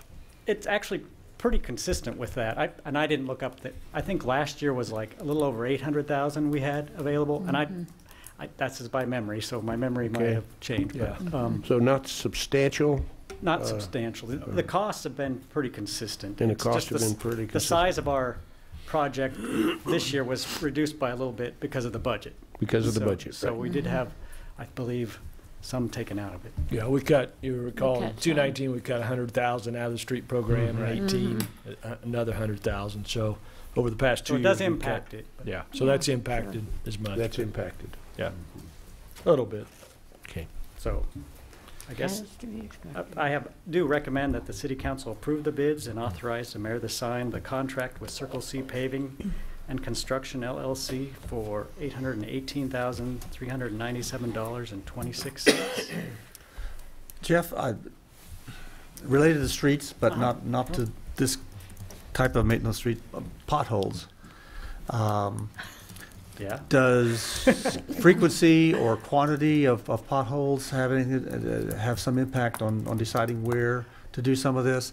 Also, just in terms of, I've got a pothole that's swallowing cars. What do I do? Some of that, Brian and I have had some discussions just over the last few weeks, and they're starting to implement kind of keeping track of where the potholes are and where the majority of potholes are better than we used to. So some of those things can be used in the going forward. I don't know. What do they do if they have a pothole? I know that they can. You can report it online. I was going to say the website has an availability report. Yeah, there is a place on the website where you can report potholes. You can also call Public Works 694-1900, and they'll get you to the street department and report that pothole, and then they'll take care of that. Yeah, you can't fix a pothole if you don't know it exists. So, and you see so many complaints about potholes, but if they don't tell you, there's no way you're going to know. Right. And we have just recently driven the streets, so we've got a good feel now for where a lot of the potholes are. We're trying to develop a plan to address those because they are starting to show up a little bit more. We've had a really wet winter. When you get the freezing with that wetness that creates the potholes. So. To the first part of that question, and maybe it's more yours, Brian, than Jeff's, I don't know, but the decision what streets to then do these kind of repairs on, does amount of pothole repair go into that decision making as well? It does. We do get the street department's opinion on what streets need the maintenance. We also have a history as to when was the last time that these streets have been treated, and these have probably been slurry sealed maybe 8 to 10 years ago, and so that's the other rationale that we use when engineering and public works kind of works together to pick these streets. Okay, thank you. Thanks, Brian. I'll move to approve the bid from Circle C. I knew I was going to say that. Paving and Construction LLC in the amount of $818,397.26, subject to compliance with all legal requirements, and authorize the mayor to sign. Second. Moved and seconded. Please call the roll. Deckent? Yes. Dave Line? Yes. Soldner? Yes. Pyrus de Carvalho? Yes. Inskeep? Yes. Next item, please. Item 8E, consider authority to award contract and commitment of city funds for the State Fair Multi-Use Trail. Again, Jeff Peterson, Director of Engineering. This agenda item deals with the proposed, what we call the State Fair Multi-Use Trail, or it's spurred from a grant that the city received, a Transportation Alternatives grant that we received in 2016. This was a federal grant that pays for, the grant portion pays for 80% of the eligible construction costs, and the city's responsibilities for the project are 20% of the participating construction costs and the design costs for the project. You can see the map up on the screen, kind of shows the route that the multi-use trail is going to take along 23rd Avenue from just west of the RO facility, west to Plum Street, and then across the fairgrounds property. And and there's a little more specific as to the location across the State Fair property. And that route was discussed through the State Fair personnel and engineering personnel to kind of figure out the best place for it to go. So the Kansas Department of Transportation opened bids for this project on January 16th. They received 4 bids, with the low bid of $411,973 from Volks Parga Construction. They're the company that completed the last section of Main Street just recently. So with that, KDOT has a resolution that approves the bid and obligates city funds for the project. This project is administered and managed by the Kansas Department of Transportation, and the city is required to pay their funds up front so that the KDOT can administer the payment of the contractor as the construction goes by. So the city obligation for this project is $117,000, of which the grant portion of that is $73,981 at this point, and the funding costs for those were actually bonded with the design costs back in 2017. So those are available already. The non-participating costs, or the large portion of that, of $42,066, will primarily be paid through the Stormwater Utility Fund. During the design, up on the corner of State Fair Road and Plum Street, as it crosses Plum Street, there's an existing culvert that has partially collapsed, and then it's been repaired temporarily, but we'll replace that culvert underneath State Fair Road with this project. So that's would be a non-participating cost of that project that would be paid for through this stormwater portion. So, any other questions at this point? A lot of the, and staying on this photograph here, a lot of the, not a lot, some of that is already existing trail road within the fairgrounds. It is. It will be improved. A lot of it is actually asphalt, and it'll be changed to a concrete 10-foot wide through the State Fair property. Okay. It will still be probably abutting some of their existing asphalt, but it'll be marked appropriately for the trail that actually runs through there. Sorry, talking with my hands. That's just what I do. And that's what I took it to be, that this would be an upgrade, if you will, an improvement to some of the existing walkways on the fairgrounds, on their property. And there is a portion of it that, and I didn't show it, but there's portions that have been thickened up that have maybe heavier traffic. Right. So we can help to maintain that going forward too. So. Okay. Absolutely. And there was some conversation a while back about the city's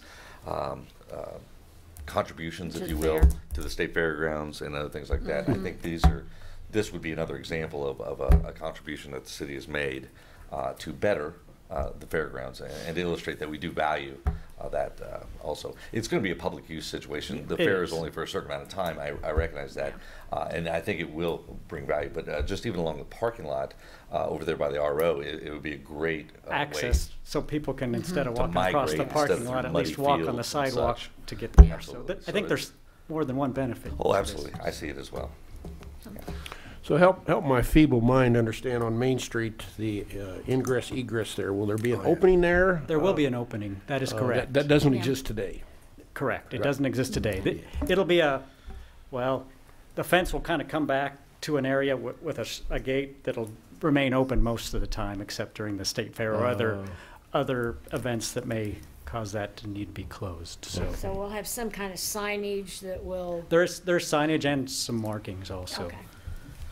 Where that meets Main Street, what's the two streets across the way? Is that 21st? Let's see.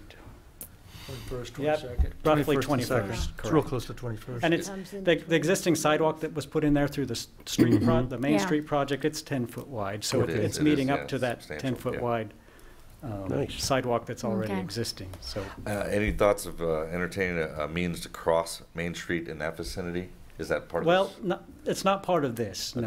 no. There has been some discussions on some potential crossings, but we haven't really got to a location It's yet. accessible. Obviously, you could go up this way or this way and then come Right. across, but It's a couple Are you blocks in either suggesting a roundabout? direction. around.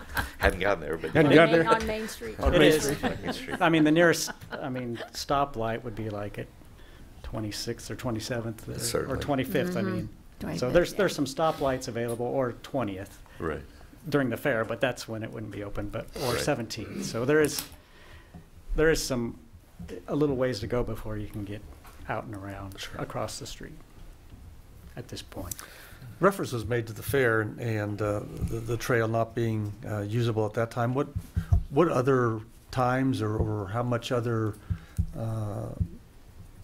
activities in the fairgrounds might limit access to the trail? Well, there might be those cases when, I think there's a race car races, I think this fall or Hutchinson. next spring, Yeah, sometime summer like they that. have the races where they July. fence that off, and there's probably just And it may a few be events during a year. the Mennonite Yeah. relief Not. sale, I don't know. That may be able to stay open, but there's quite a few people there for a day Mm-hmm. here and there. So those are the largest events. Most of the other events are more livestock type, and they're located On the more south end. in the south Yeah, end. there'd be very So, few. I can't imagine. All right, Good thank you. questions. Being so close to, I forgot my train of thought earlier. The Washington Street Bicycle Boulevard was one of the tie-ins I was thinking. And again, it is accessible from if you go up to 25th. Hyde Park or 25th. Yeah, either direction there is accessibility. But just bear that in mind. Obviously, Right. is where I was leading. Thank you. This is a project that has moved at the pace of city government. Well, state government, actually. I feel like we've been talking about this for years. Well, it has been a few years. You're right. I mean, when we bonded some in 2017, it was awarded in 2016. Yeah. It's 2019, and it's getting constructed. Well, You're I'm correct. excited to see it move forward. This will be good, yes. Well, I would move to approve the low bid from Voight's Parker Construction LLC in the amount of $411,973 and the resolution obligating payment of $117,000 to the Kansas Department of Transportation for this project and authorize the mayor to sign. Second. It's been moved and seconded. Please call the roll. Deckent? Yes. Dave Line? Yes. Soldner? Yes. Pyrus de Carvalho? Yes. Inskeep? Yes. Take you up on that break. And I think I was Steve and I are on the same page. And I apologize to Peter, who's last on the Peter's agenda. always the But resident. if we could take is 10 appropriate break, 10 minutes be fine. That's Okay. great. Thank you very much. I knew.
Engineering Inspection Services.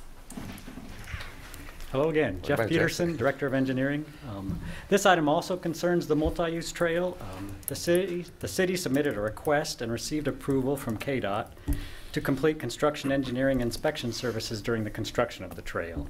This is similar to what we did with the Graber Safe Walks to School project, which we actually did the inspection on it also. So this contract is an hourly, not to exceed contract, so the city will be paid for our time on the project not to exceed the maximum cost of $25,865.22. So I guess with that, it's recommended that the City Council approve and authorize the mayor to sign the agreement with the Kansas Department of Transportation for construction, engineering, inspection services during the construction of the multi-use trail.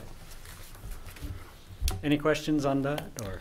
They go hand in hand, can't have one without the other, Well, apparently, or? on some of the projects, we actually hire an outside consultant to do that, but on this one, we're going to do that in-house since we're kind of used to what needs to happen on the different trails. So. Very good.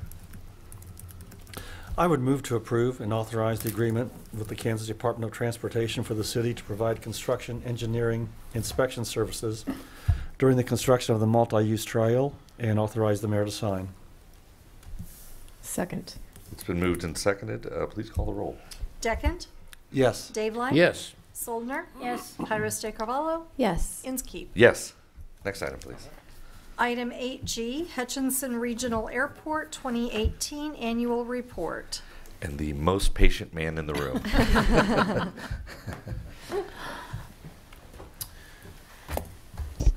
Good morning.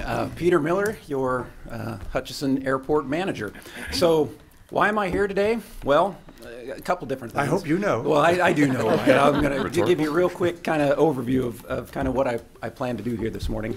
So I've been out at the airport since 2009, and so that would put me out there about 10 years. Mm-hmm. And as far as the records I have out there, I think I've been the longest running airport manager at our airport since we started having managers out there. I don't know if that makes me crazy or stuck, but anyway, I was the other day I was at the store, and I heard some people, they were talking about airplanes and flying and basically they asking some questions about the airport, and I didn't speak up, but I heard a couple people make a statement. You mean we have an airport?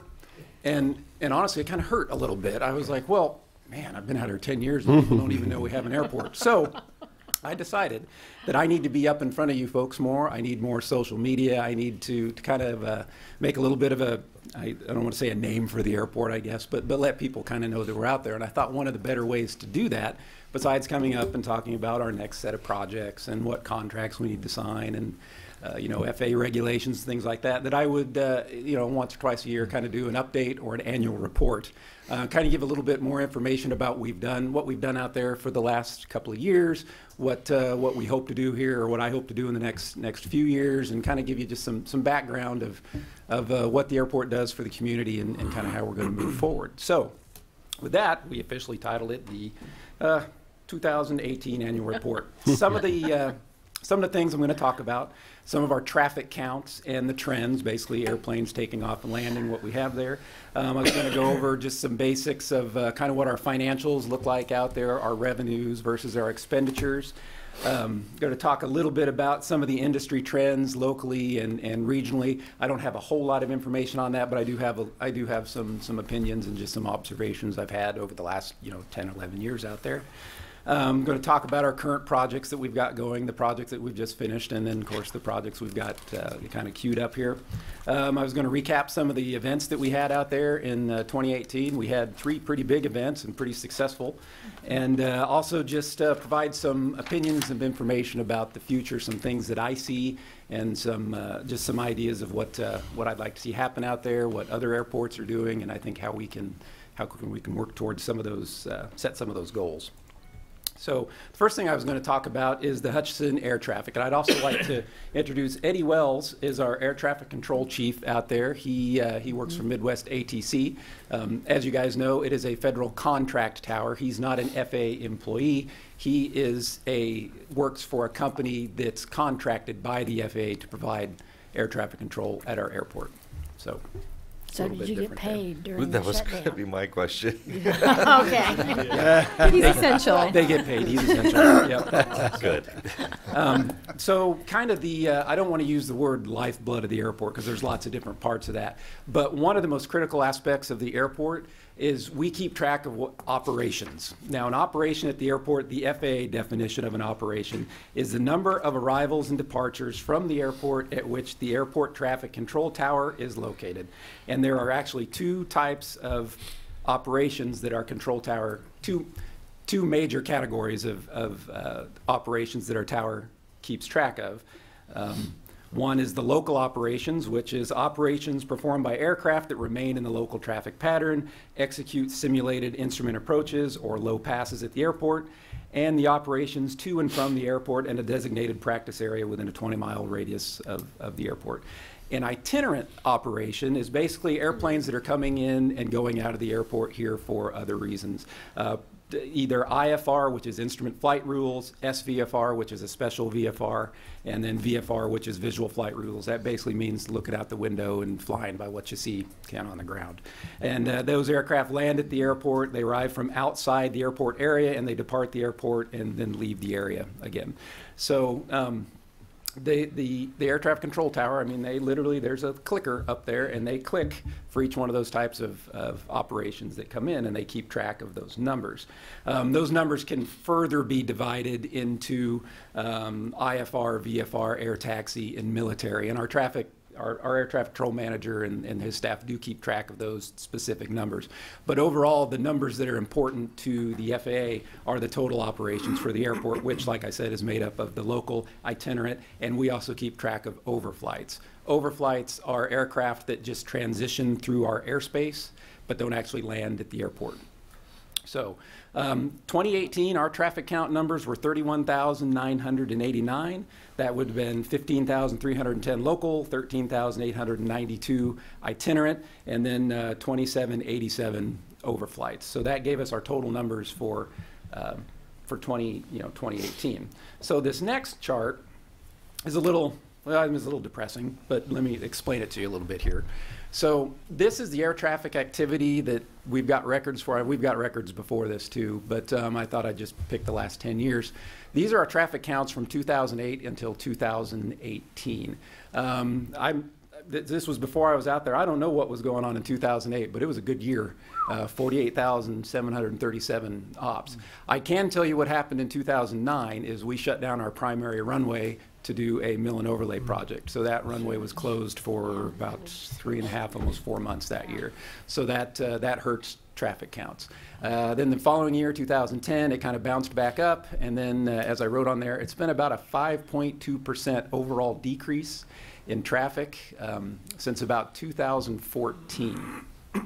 That's just to kind of give you a kind of a ratio here. That's 16,748 operations less we had in 2018 than we did in 2008.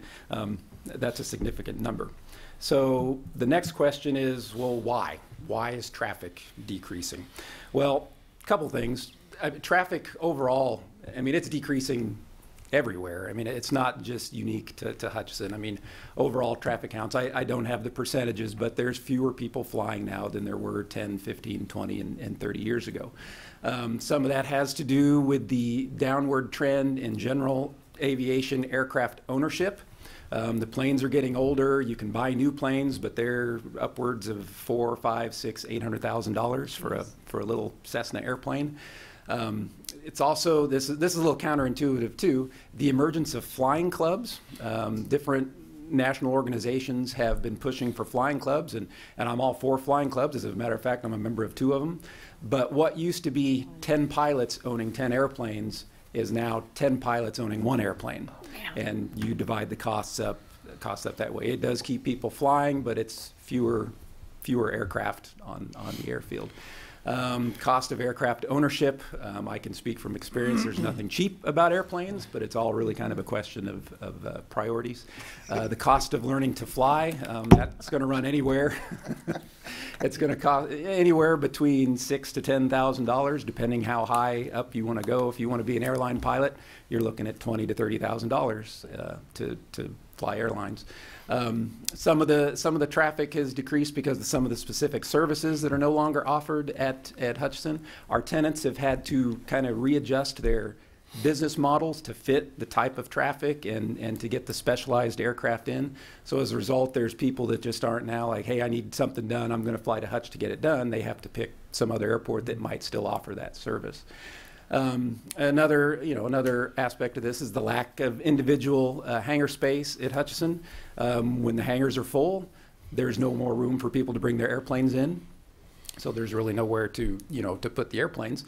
And this is a little bit unverified here, but military training numbers. Eddie can speak. He's been out there even longer than I have. Military used to visit our airport a lot, far more than they do now. And I wish I had those numbers from early 2000s to show you. But the military still visits, but not near as often as they used to. So I'll touch a little bit more on that when we talk about some of the suggestions and options we've got kind of moving forward. So simply put, people just aren't flying quite as much, as they used to. So how are we going to fix this? Well, here's some of the ideas. The Airport Advisory Committee and I, of which our Zach Klobes, our chairman, is in the audience today too. The tenants and the Airport Advisory Committee and our air traffic control manager and other people that are interested in the airport. We've been trying to come up with some ideas of how to get basically more operations, more aircraft at the airport. And so, one of the most obvious choices is, we need more fly-ins and air shows. I'll show some examples of the fly-in that we had back in May. That's a good way to bring in, what was it, Eddie? 799 operations in 12 hours? That was it was a very busy day. We need to give pilots a reason to fly into Hutch. So whether that's providing services for their aircraft, whether that's working with the local attractions, whether that's just an example, fly in, buy some gas, get a free lunch somewhere, or transportation from the airport to the different attractions around town, whether it's State Fair, the basketball tournaments, all the different things that we're doing. We're trying to figure out how the airport can play a bigger role and kind of advertise for that a little bit. One of the things we're going to try to consider, or try to figure out how we can update some of the agreements we had with the military. I think one of the reasons we had, probably the reason, we had so much military traffic back in the 90s and the early 2000s was that there were formalized agreements in place with several of the Air Force bases for them to send their student pilots to Hutchinson to learn to fly. And they would practice all sorts of emergency procedures and touch and goes and how to taxi around an airport. And one of the reasons they could do that was because our airport is extremely well equipped for flight training. I mean, between the 6 runways, the air traffic control tower, the competitive pricing on fuel, the 13 different instrument and visual approaches in and out of the runway, there's a restaurant on the airfield. It's where flight instructors look to plan their flights to, because they can do everything in one place. So, and some of the other ideas, obviously, I touched on this earlier, more T hangars equal more aircraft equal more operations. So, and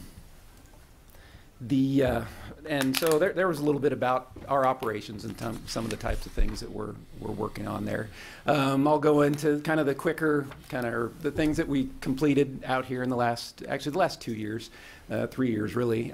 The 2015 we completed the 4th Avenue realignment project. If you all remember, that was a very large project to extend the runway protection zone and the object-free areas off the end of our primary runway to meet the FAA regulations. 2017, we finished our runway 1735 reconstruct project. That was a very good project, brand new runway, all the bells and whistles, LED lights, instrument approaches, you name it. And it's now a Category B aircraft capable runway, so we can land bigger, faster aircraft on that runway than we could before. We finished a KDOT grant in 2017 for the runway 422 seal coat and remarking. So we've got anywhere between 5 and 10 years left on that runway before we need to make decisions of what it is we're going to do with that runway. That's our 3rd runway that kind of, for lack of a better term, kind of shoots up the hill towards Obie Road. The FAA considers that a non-participatory runway, so they won't give us any funding to maintain that runway. KDOT will. And so, like I said, the pavement's in good enough shape, about 5-10 years. After that, we need to make decisions whether we're going to fund that runway and reseal it, or repave it, or if we're going to paint giant yellow X's and close that runway down. So we got a little bit of time. But 2018 and into 2019, the primary taxiway Alpha seal coat remarking project, because of the late bid, we wanted to get that done in 2018, but we lost the weather. So that's been pushed back to spring this year. Lots and lots of smaller airfield and facility projects. Actually, I should probably change my title to Airport Project Manager. Hangar 4 improvements, terminal building update. We're repainting, and parks and horticulture are they're redoing all of the landscaping in front of the building. We got some signage projects that we're working on. Midwest hangar lighting updates. Their hangar's pretty dark, so we've got some new lights that we're going to put in there for them.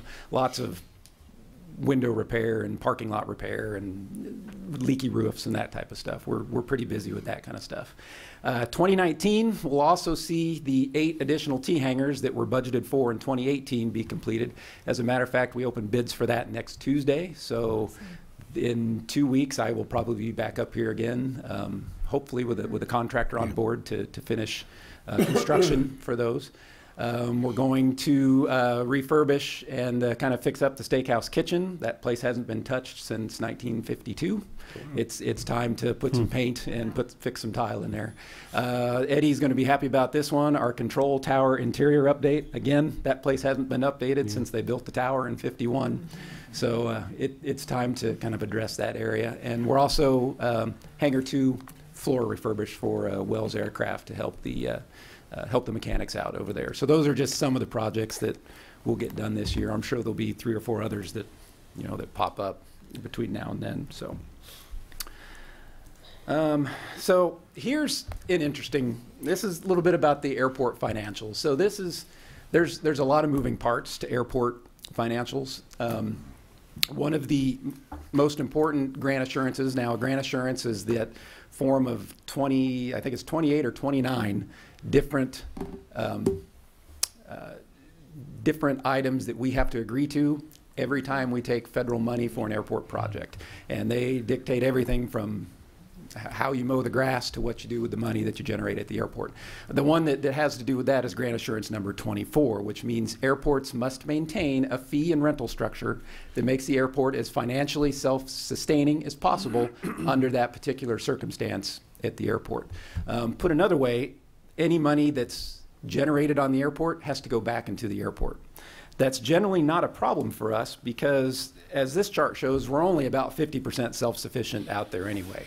So we generate, between 47 and 50% of our own budget through our lease agreements, and those lease agreements and the other items that we have. And I'll cover that here on the next slide of kind of where we get our money from. So like I said, it varies between 47 and 50% self-sufficient. This does not count any of our MRF or our AIP grant matches for the larger projects. If you recall, we match 10% to the federal government's 90% cost for those projects. And this is on an average operating budget of about $465,000 a year. So like I said, we're about 50-50. In terms of what we generate compared to how much we spend to run the airport. So 41% of that, it's kind of a weird way to put it, 41% of that 50% is through our hangar rents, and that would be the T hangars, Wells Aircraft, Hangar 4, and Midwest Malibu Center. 44% of that 50% comes from office space, the steakhouse restaurant lease, and the control tower. And 7% comes from our farm rents, and about 8% comes from our fuel flowage fees. Those fees come for every gallon of fuel that is sold on the airport. If it's jet fuel, we get 9.5 cents. If it's 100 low lead, we get 5 cents. And those are pretty much standard numbers across all airports in the state. You can move them up and down a little bit, but any additional price that we put onto those types of fuels hinders our ability to sell fuel at a competitive price. So that's why it's pretty common for what it is we're doing here. So, okay, well, that was moving right along. Well, before you go further, sure. A couple of questions in regards to revenues. Much, if any, room for increasing the office space or space rental? Probably not. Office space, all the office space we have out there is full. Is occupied. Is full. There is a slight concern. I wasn't going to, I don't have anything in your memo about this. A big chunk of our office space rental funds comes from the FAA. There's the control tower, which has a lease, and then there's the offices underneath the control tower, and those are the FAA sector field office. Those are the FAA employees that maintain the systems out there that the city doesn't own. In different cost-saving measures across the country, actually, the FAA is looking at consolidating a lot of those different offices instead of having individual technicians at the airports. They're thinking about putting them all into one location and just having them travel. And we have gone from 7 full-time employees out there to 3. They're still paying the same amount of rent, so there's a bunch of empty space that they're renting out there. But I'm afraid that the lease will come due, that their current lease will be up in 2022, I believe. It was a 10-year lease. And I don't know if their plan is to renew that lease or just completely close that office out and not have any technicians there. If that's the case, then yeah, we've got some office space that we can kind of remodel, fix up, and put out for tenants. Is there demand for office space? Yeah, there is. Yeah, actually, just yesterday I had a gentleman come into my office and wanted to know if we had any office space out there. So, yeah, it's a lot of them. They just like having an office at the airport. I think. I mean, again, having the restaurant right there and being able to look out the window and see stuff happening is a fun thing. So. Sure. The hangar rents, the 8 T hangars that will be coming online this year, what impact will that have? Well, a lot of it depends on where the bids come in at for construction of the T hangars. We've already purchased the T hangars. Those are going to be delivered, I believe, the end of March this year. So the bid package that is out right now is for the site work and the assembly of the building. And depending where those bids come in at, I think the original budget amount was, I want to say, $380,000. I may not have completely phrased my question. What kind of increase in hangar rent revenue will those bring? Potentially bring. So, I mean, I guess after the bond is paid off to build the hangars, if you take, you know, I'm going to, again, not knowing exactly how much these are going to cost, I'm going to say that the number is going to be somewhere between $220 and $250 a month times 8 times 12.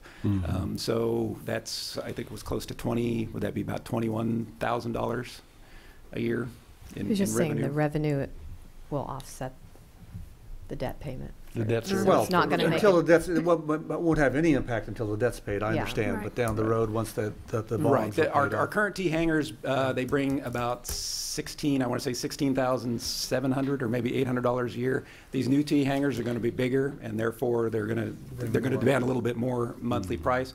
The numbers that keep sticking in my head is going to be somewhere between $21,000 and $22,000 a year, assuming they stay full. So.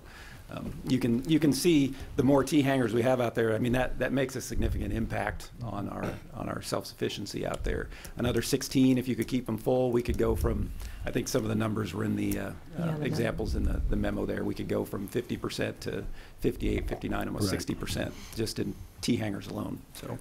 Okay, and one more question. How many acres are we renting out there? How many acres are we renting for hangars or for No, our for farmers? the farm rental. Farm rental, right now, our contract for our haying is, he rents 890 acres. Okay. We do have, I'm sorry, I can't remember the number exactly. The farm, the actual cropland we have to the south of 4th Avenue, I want to say that's about 40 acres. Okay. Or so. So anyway, yes, they lease close to 800 acres for farming, but the way that lease is set up is that we get a percentage of the number of bales that he's able to take off that. And so that number varies. If it's a good hay year, it could be $20,000, $25,000, $26,000. If it's a bad year, and we've had some rough years over the last few years here, sometimes it doesn't even crack $10,000. So. Okay. Thank you, Peter. Okay. All right, here's some of the cool stuff. So back on May 5th, we had the Commemorative Air Force fly-in out there. And this is, Eddie helped me verify some of these numbers, and I was listening to the air traffic controller at the time too. We actually set 2 records that day. The little Hutchinson Airport did. We were the busiest general aviation airport in the entire central region from about 9 a.m. until 11:30 that morning. And we did that basically with one controller till about 10. And then about 9 o'clock. And then we set the record for a personal record for the airport. Most operations at the Hutchinson Airport in a 12-hour period ever since they started counting operations, which was 799 operations. So I don't know, it's kind of proud. And so you can see the types of numbers that flying events can bring. Some of the reasons that happened is the weather was absolutely perfect. It was the first first larger kind of fly-in of the year. We had some great static displays there with some people that were willing to take their private planes up and do some flybys and give some rides and stuff. And we also had a pretty good agreement in place with the Young Eagles Chapter 88 out of Wichita, who gave free airplane rides to kids 11 to 17, I think. And so that went all day long. So it was a hugely successful event. We also hosted in September the American Yankee Association, the AYA. And so the American Yankee Association, it's a group of individuals that owned Grumman aircraft and Grumman Tigers and Grumman Cheetahs, and basically they're general aviation aircraft, kind of Grumman's version of Cessnas and Pipers. So we had 44 Grumman aircraft that arrived from across the U.S. They showed up on that weekend. They spent 5 days here in town. They did everything there was to do in town. They also spent, they were about 3 days out at the airport. They got weathered out one day, but they did a bunch of, or several different aircraft competitions, including a flower bomb drop, an airplane limbo, and precision landing. And we were kind of curious how that was going to work with the control tower.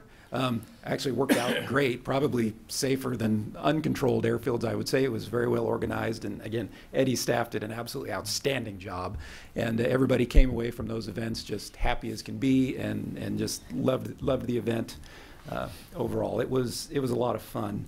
The airplane limbo, basically taxiing the airplane between upright pool noodles, and the noodles got closer and closer and closer. So we worked with the They say you have to go under. Can you hear the music? There was music. There absolutely was. So we worked with the Hutchinson Visit Hutch group. Played a big part in helping get that to get that group here, and were very accommodating, and they left us very high marks, and we're very proud of what we were able to do out there for them. And I'm working with them now, actually the Visit Hutch group. We got a meeting, I think it's yet this week, to talk about other type specific aircraft flying events. So now that we've kind of cut our teeth a little bit on one of these, pretty much every type of aircraft has an owners group, and every owners group has an annual meeting. There's no reason we can't try to figure out how to get those annual meetings here and keep doing stuff like this. So Sounds good. we are working towards that. We also hosted, and this was at the tail end of the Grumman, or the American Yankee Association, the Grumman Fly-In. We were also the second stop for the Fly Kansas Air Tour. And so as you can see on that picture, I don't know, it's kind of hard to zoom in there a little bit. So all the Air Tour planes are parked right there on the apron. There's about 33 of them, I think, 33 or 34. And then all the Grummans are actually tied back there in the grass. behind. So the air tour wanted to come in to meet all the Grumman folks, and the Grumman folks wanted to be at the airport to watch the air tour come in. And the air tours, it's a pretty exciting time, again, for the controllers, because it's 33 about an aircraft a minute, and they're all different sizes and speeds and capabilities and stuff, and they were able to bring them all in there. And they were only at the airport for about 30 to 45 minutes before they moved on to their next destination. They did. It was a 3-day tour. Started in Wellington, flew to Hutchinson, went to Junction City, then Abilene, and then spent the night in Salina. Then from Salina, they went to Clay Center, Rooks County, Great Bend, and then the last day they flew back down to Cook Airfield. And I've participated in that in the past, and it is a blast to fly a group of 30, 40, 50 airplanes at a time. But I don't know what their plan is for 2019 or 2020. I do know they try to rotate it around the state to different airports, so it might be several years before we get them back again. But that's always a good time. So. And again, that was only successful and as popular because of the volunteers that we had, the Airport Advisory Committee, Wells Aircraft. We had some Boy Scouts out there helping us do some stuff. The AOPA had or Aircraft Owners and Pilots Association, the Kansas Pilots Association. We had people out there helping park airplanes and kind of coordinate with the ground. And again, the air traffic controllers are pretty much second to none when it comes to getting around out there. So those were our three big events. And some of the other kind of positive things that we noticed this year, charter flights into Hutchinson this year. We noticed fairly often there was, this particular aircraft, a Gulfstream G4, which is about as big as our new runway is allowed to handle. Our primary runway can go a little bigger. Anyway, I'm not sure if anybody's familiar with the Hooray Ranch down by Kingman. They offer kind of guided hunts and for wildlife enthusiasts. It's the place is, I recommend looking it up on the internet. It's an impressive spread they've got down there. They would charter a Gulfstream and bring in 6 to 7 hunters twice a week, and they'd spend or twice a month, and then drive them down there, and they would spend the 4 or 5 days at the Hooray Ranch doing wildlife stuff and guided hunts and things like that. And it was very exciting to see that come in and realize that the Hutchinson Airport can play a role to support those types of businesses that are around the area. And that's not to say anything less about the Prairie Dunes Golf Course either. They're very good charter customers. Several times a month they bring in golfers from all over the United States to play at the Prairie Dunes. They average between 4 and 6 golfers apiece, and the Prairie Dunes Country Club comes out to pick them up, and they play golf for the day or two and bring them back, and they end up buying fuel and catering and use the airport. So it's good seeing the airport used for those types of events. So. And kind of finally, to kind of start wrapping it up here a little bit, the Hutchinson Airport, we're as successful as we are because of, honestly, our tenants. Our tenants are the face of the airport. When the pilots fly in, it's Wells Aircraft, it's Midwest Malibu, it's the Midwest Air Traffic Controllers that they talk to on the radio. It's the steakhouse. That's what they see, and so we're only as successful as they are, and also because of the community support. So I've had a long-standing theory. When I started this talk, I mentioned that overall aviation trends are kind of down and people just aren't flying as much. I still have a theory, and it's proved true so far, is that every time you see a little kid or maybe not a teenager, some teenagers, whenever they hear an airplane, 99% of the time they're looking around trying to find that airplane. So there's still a fascination about aviation and aircraft. And my goal is to hopefully try to capitalize on some of that, try to come out to Touch an Airplane Day or more events, or we're doing free rides today or something to get somebody interested to continue utilizing the airport. Which kind of leads me into my final slide here. What is the future of the Hutchinson Airport? Well, for 2019 and beyond, I just kind of jotted down a few things that that kind of come to mind for me. Obviously, continue to provide a safe and convenient gateway into the region, and that's really what the airport is. It is a gateway into the city of Hutchinson. Work on increasing the operational counts through special events and upping our based aircraft counts. Need to help continue to maintain our absolutely outstanding airside infrastructure. That's our runways, taxiways, paint, signs, lights, the windsocks, our wildlife management program, our safety areas, our runway protection zones, all those things. Something else I kind of considered too, and I went into a little more depth in the memo, perhaps consider organizing a kind of an airport economic development working group. We need to, kind of promote and seek out some more development on our airside services. We've got plenty of room to build hangars, and in my 10, almost 11 years out there, there's been 4 or 5, maybe 6 different opportunities where people have come to us and say, do you have any space to rent? I want to move my business out there. And there's just no space. So basically our kind of our standard answer is, well, we don't have any space right now, but if you're willing to build something, we're willing to listen. And so there's been some serious talk about that. A lot of the times the companies that are wanting to move out there perhaps don't have the capital or quite honestly the time to invest in $1 million or $2 million hangar for whatever it is they want to do. So my thought was to at least have some organized conversations about what we should be doing at the airport. What are our weaknesses? What are our strengths? What should we be working on? What are other airports working on? And then finally, like I said, to promote and seek out the development of our airside resources. The airport really needs to be considered more of an economic engine and not just kind of in I don't want to say, a support role for the existing businesses that are out there. I included some of the most recent economic impact survey information in the memo that KDOT Aviation did for us back in, I think it was 2016, 2017.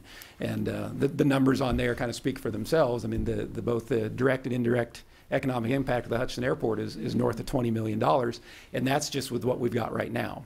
So if we were able to expand that, then that number just continues to grow. So with that, I'd be happy to answer any questions or anything like. The number I wrote down was the 31,989. Where does that put us in relation to other airports in Kansas?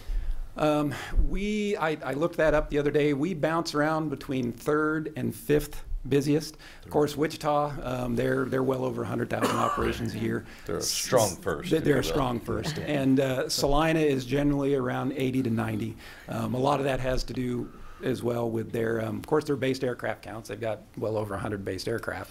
And their flight school, K-State Salina, I mean, all day long touch and goes approaches and that kind of stuff. Having a 12,000-foot long runway helps as well. People from all over the country fly to do touch and goes and 747s, for that kind of difference, that kind of length. But we're usually between 3rd, 4th, sometimes 5th. I think this year we're ranked about 4th as far as busiest airports.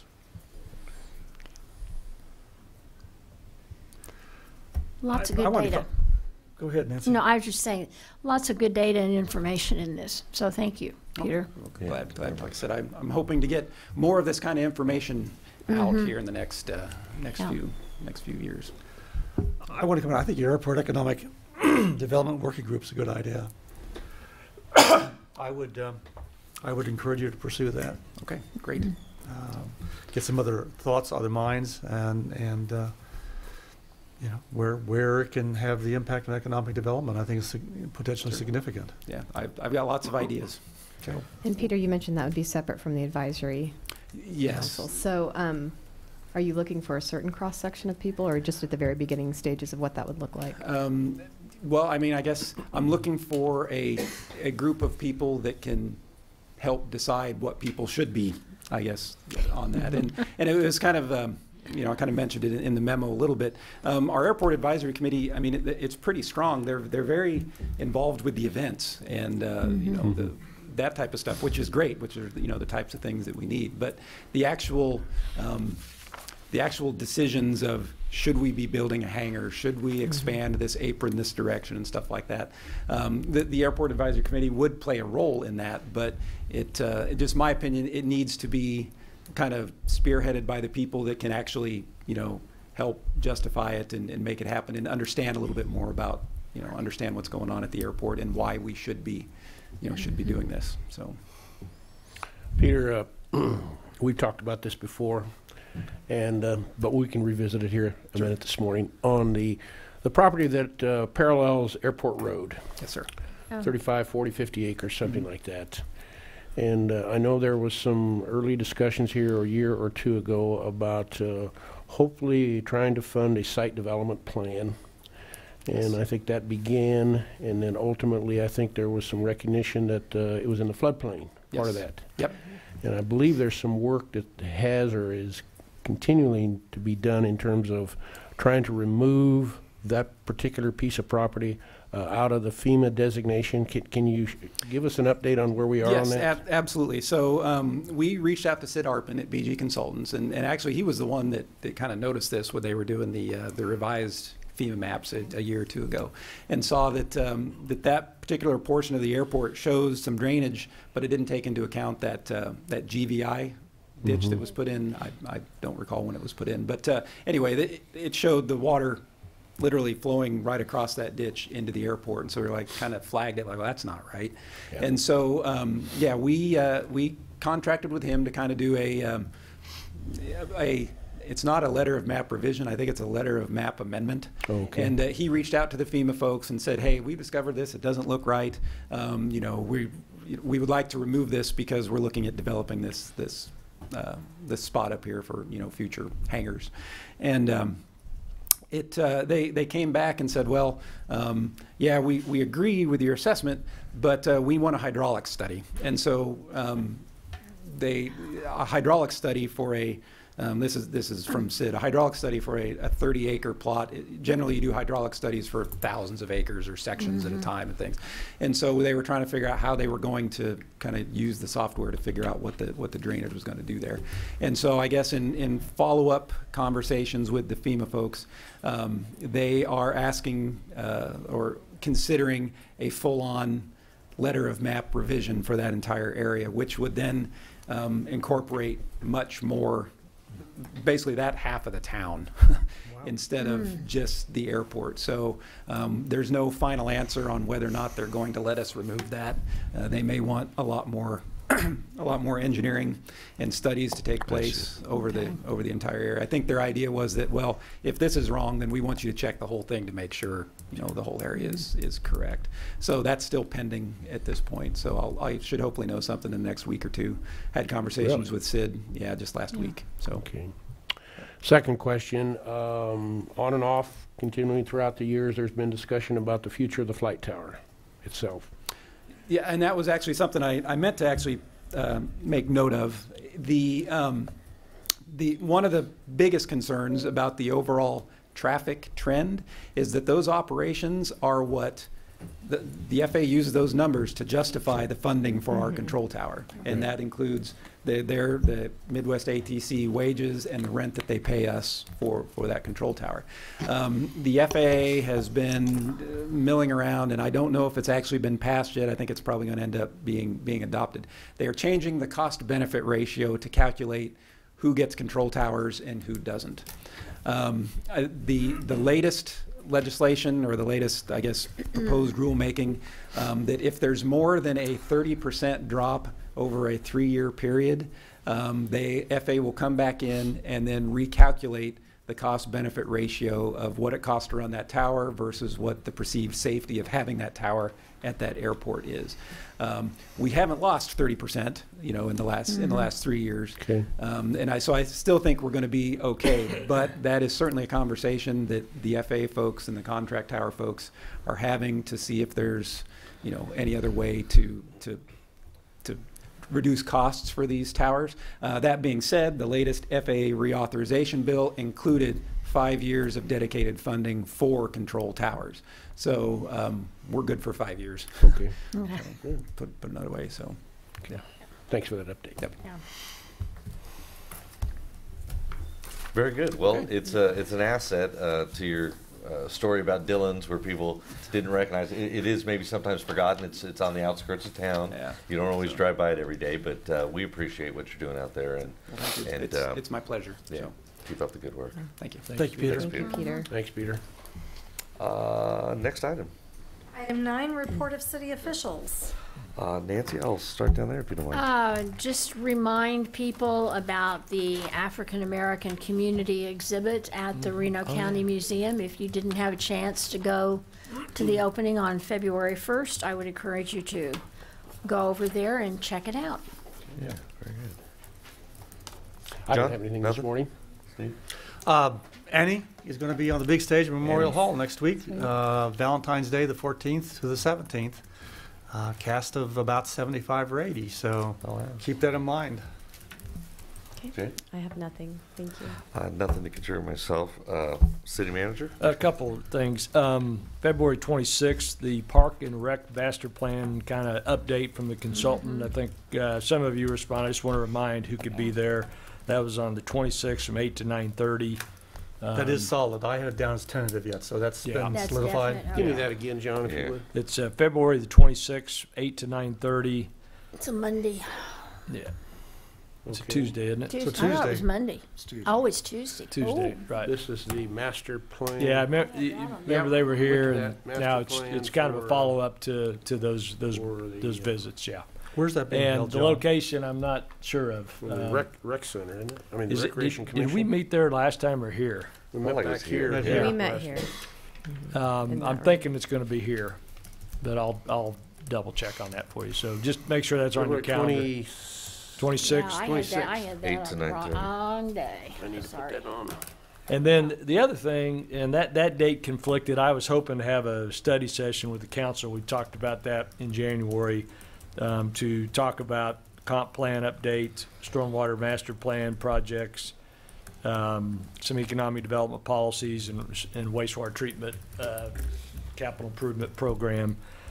And that date got taken because of that. And so I'm hoping maybe, would you all consider the 28th, which is a Thursday? And if not, we'll pick another week. Don't want to overwork you, but they kind of jumped in on my date there. So what does that look like, or any other Tuesday coming up? That'd be about a couple hours that we'd Probably, yeah. We're going to zip through some things in a couple hours. Study session? Morning would work. I've got an 11 a.m. that morning, so as long as we're out by or before 11. Is that I'm in Florida. well? So, Oh, how sad. too bad. I'll send you warm thoughts. Yeah. It's going to be 80 degrees here that day. Yeah. It works for me. I don't want to disclude. Yeah. That's Yeah, fine. I- We can't always Yeah. make it every time, so if that works for everybody else, that's fine with me. And we'll catch up on Catch me up. anything, but Okay. yeah, so. Okay, so It's just travel. You can phone in. I did that for one of our meetings on the from the beach. airport. And we could push it out too. It's up to you guys. I could just get a conference bridge to my cabana. There you go. Beach. That That'd sounds be great. great. Yeah, again, we could push it out. That's up to you all. What time are you saying? It works for me. 8 o'clock, yeah. 8 8 o'clock, 8 shoot for that o'clock. date then. Yeah. Okay. 8 a.m. study session. 8 to about 10. Yeah, no longer than 10, right. So we'll look at that. 28th, 8 to 10. Okay. Lunch should be served, breakfast? Coffee. Breakfast. Coffee, yeah. Conveniently between Yeah. the two, isn't it? Coffee. And I believe that's all I have, and we've got a need to go into executive session. John, before, I had a tentative on Monday, the 25th. but Was that before the 26th was pinned down? I think they're here on the 25th, but our meeting was the 20th. Our meeting, okay, Yeah. that's all I wanted to Okay, double good, check. 'cause Thanks. I had the 25th down, and Yeah. I'm going, Okay. I'll confirm that, but that's what I've got, so. Thank you. Okay, very good. Next item is the executive session. Do we know how much time we would be requiring? Probably 30 minutes. Can I get a motion? It's ambitious. I will move to recess into executive session pursuant to the employer-employee negotiations exception KSA 75-4319B3 in order to discuss issues related to the 2020 contract negotiations with the city's bargaining units. The open meeting to resume in the city council chamber at 12:05 p.m. Second. It's been moved and seconded. Please call the roll. Deckent? Yes. Dave Line? Yes. Soldner? Yes. Iris DeCarvalho? Yes. And Keith. Yes.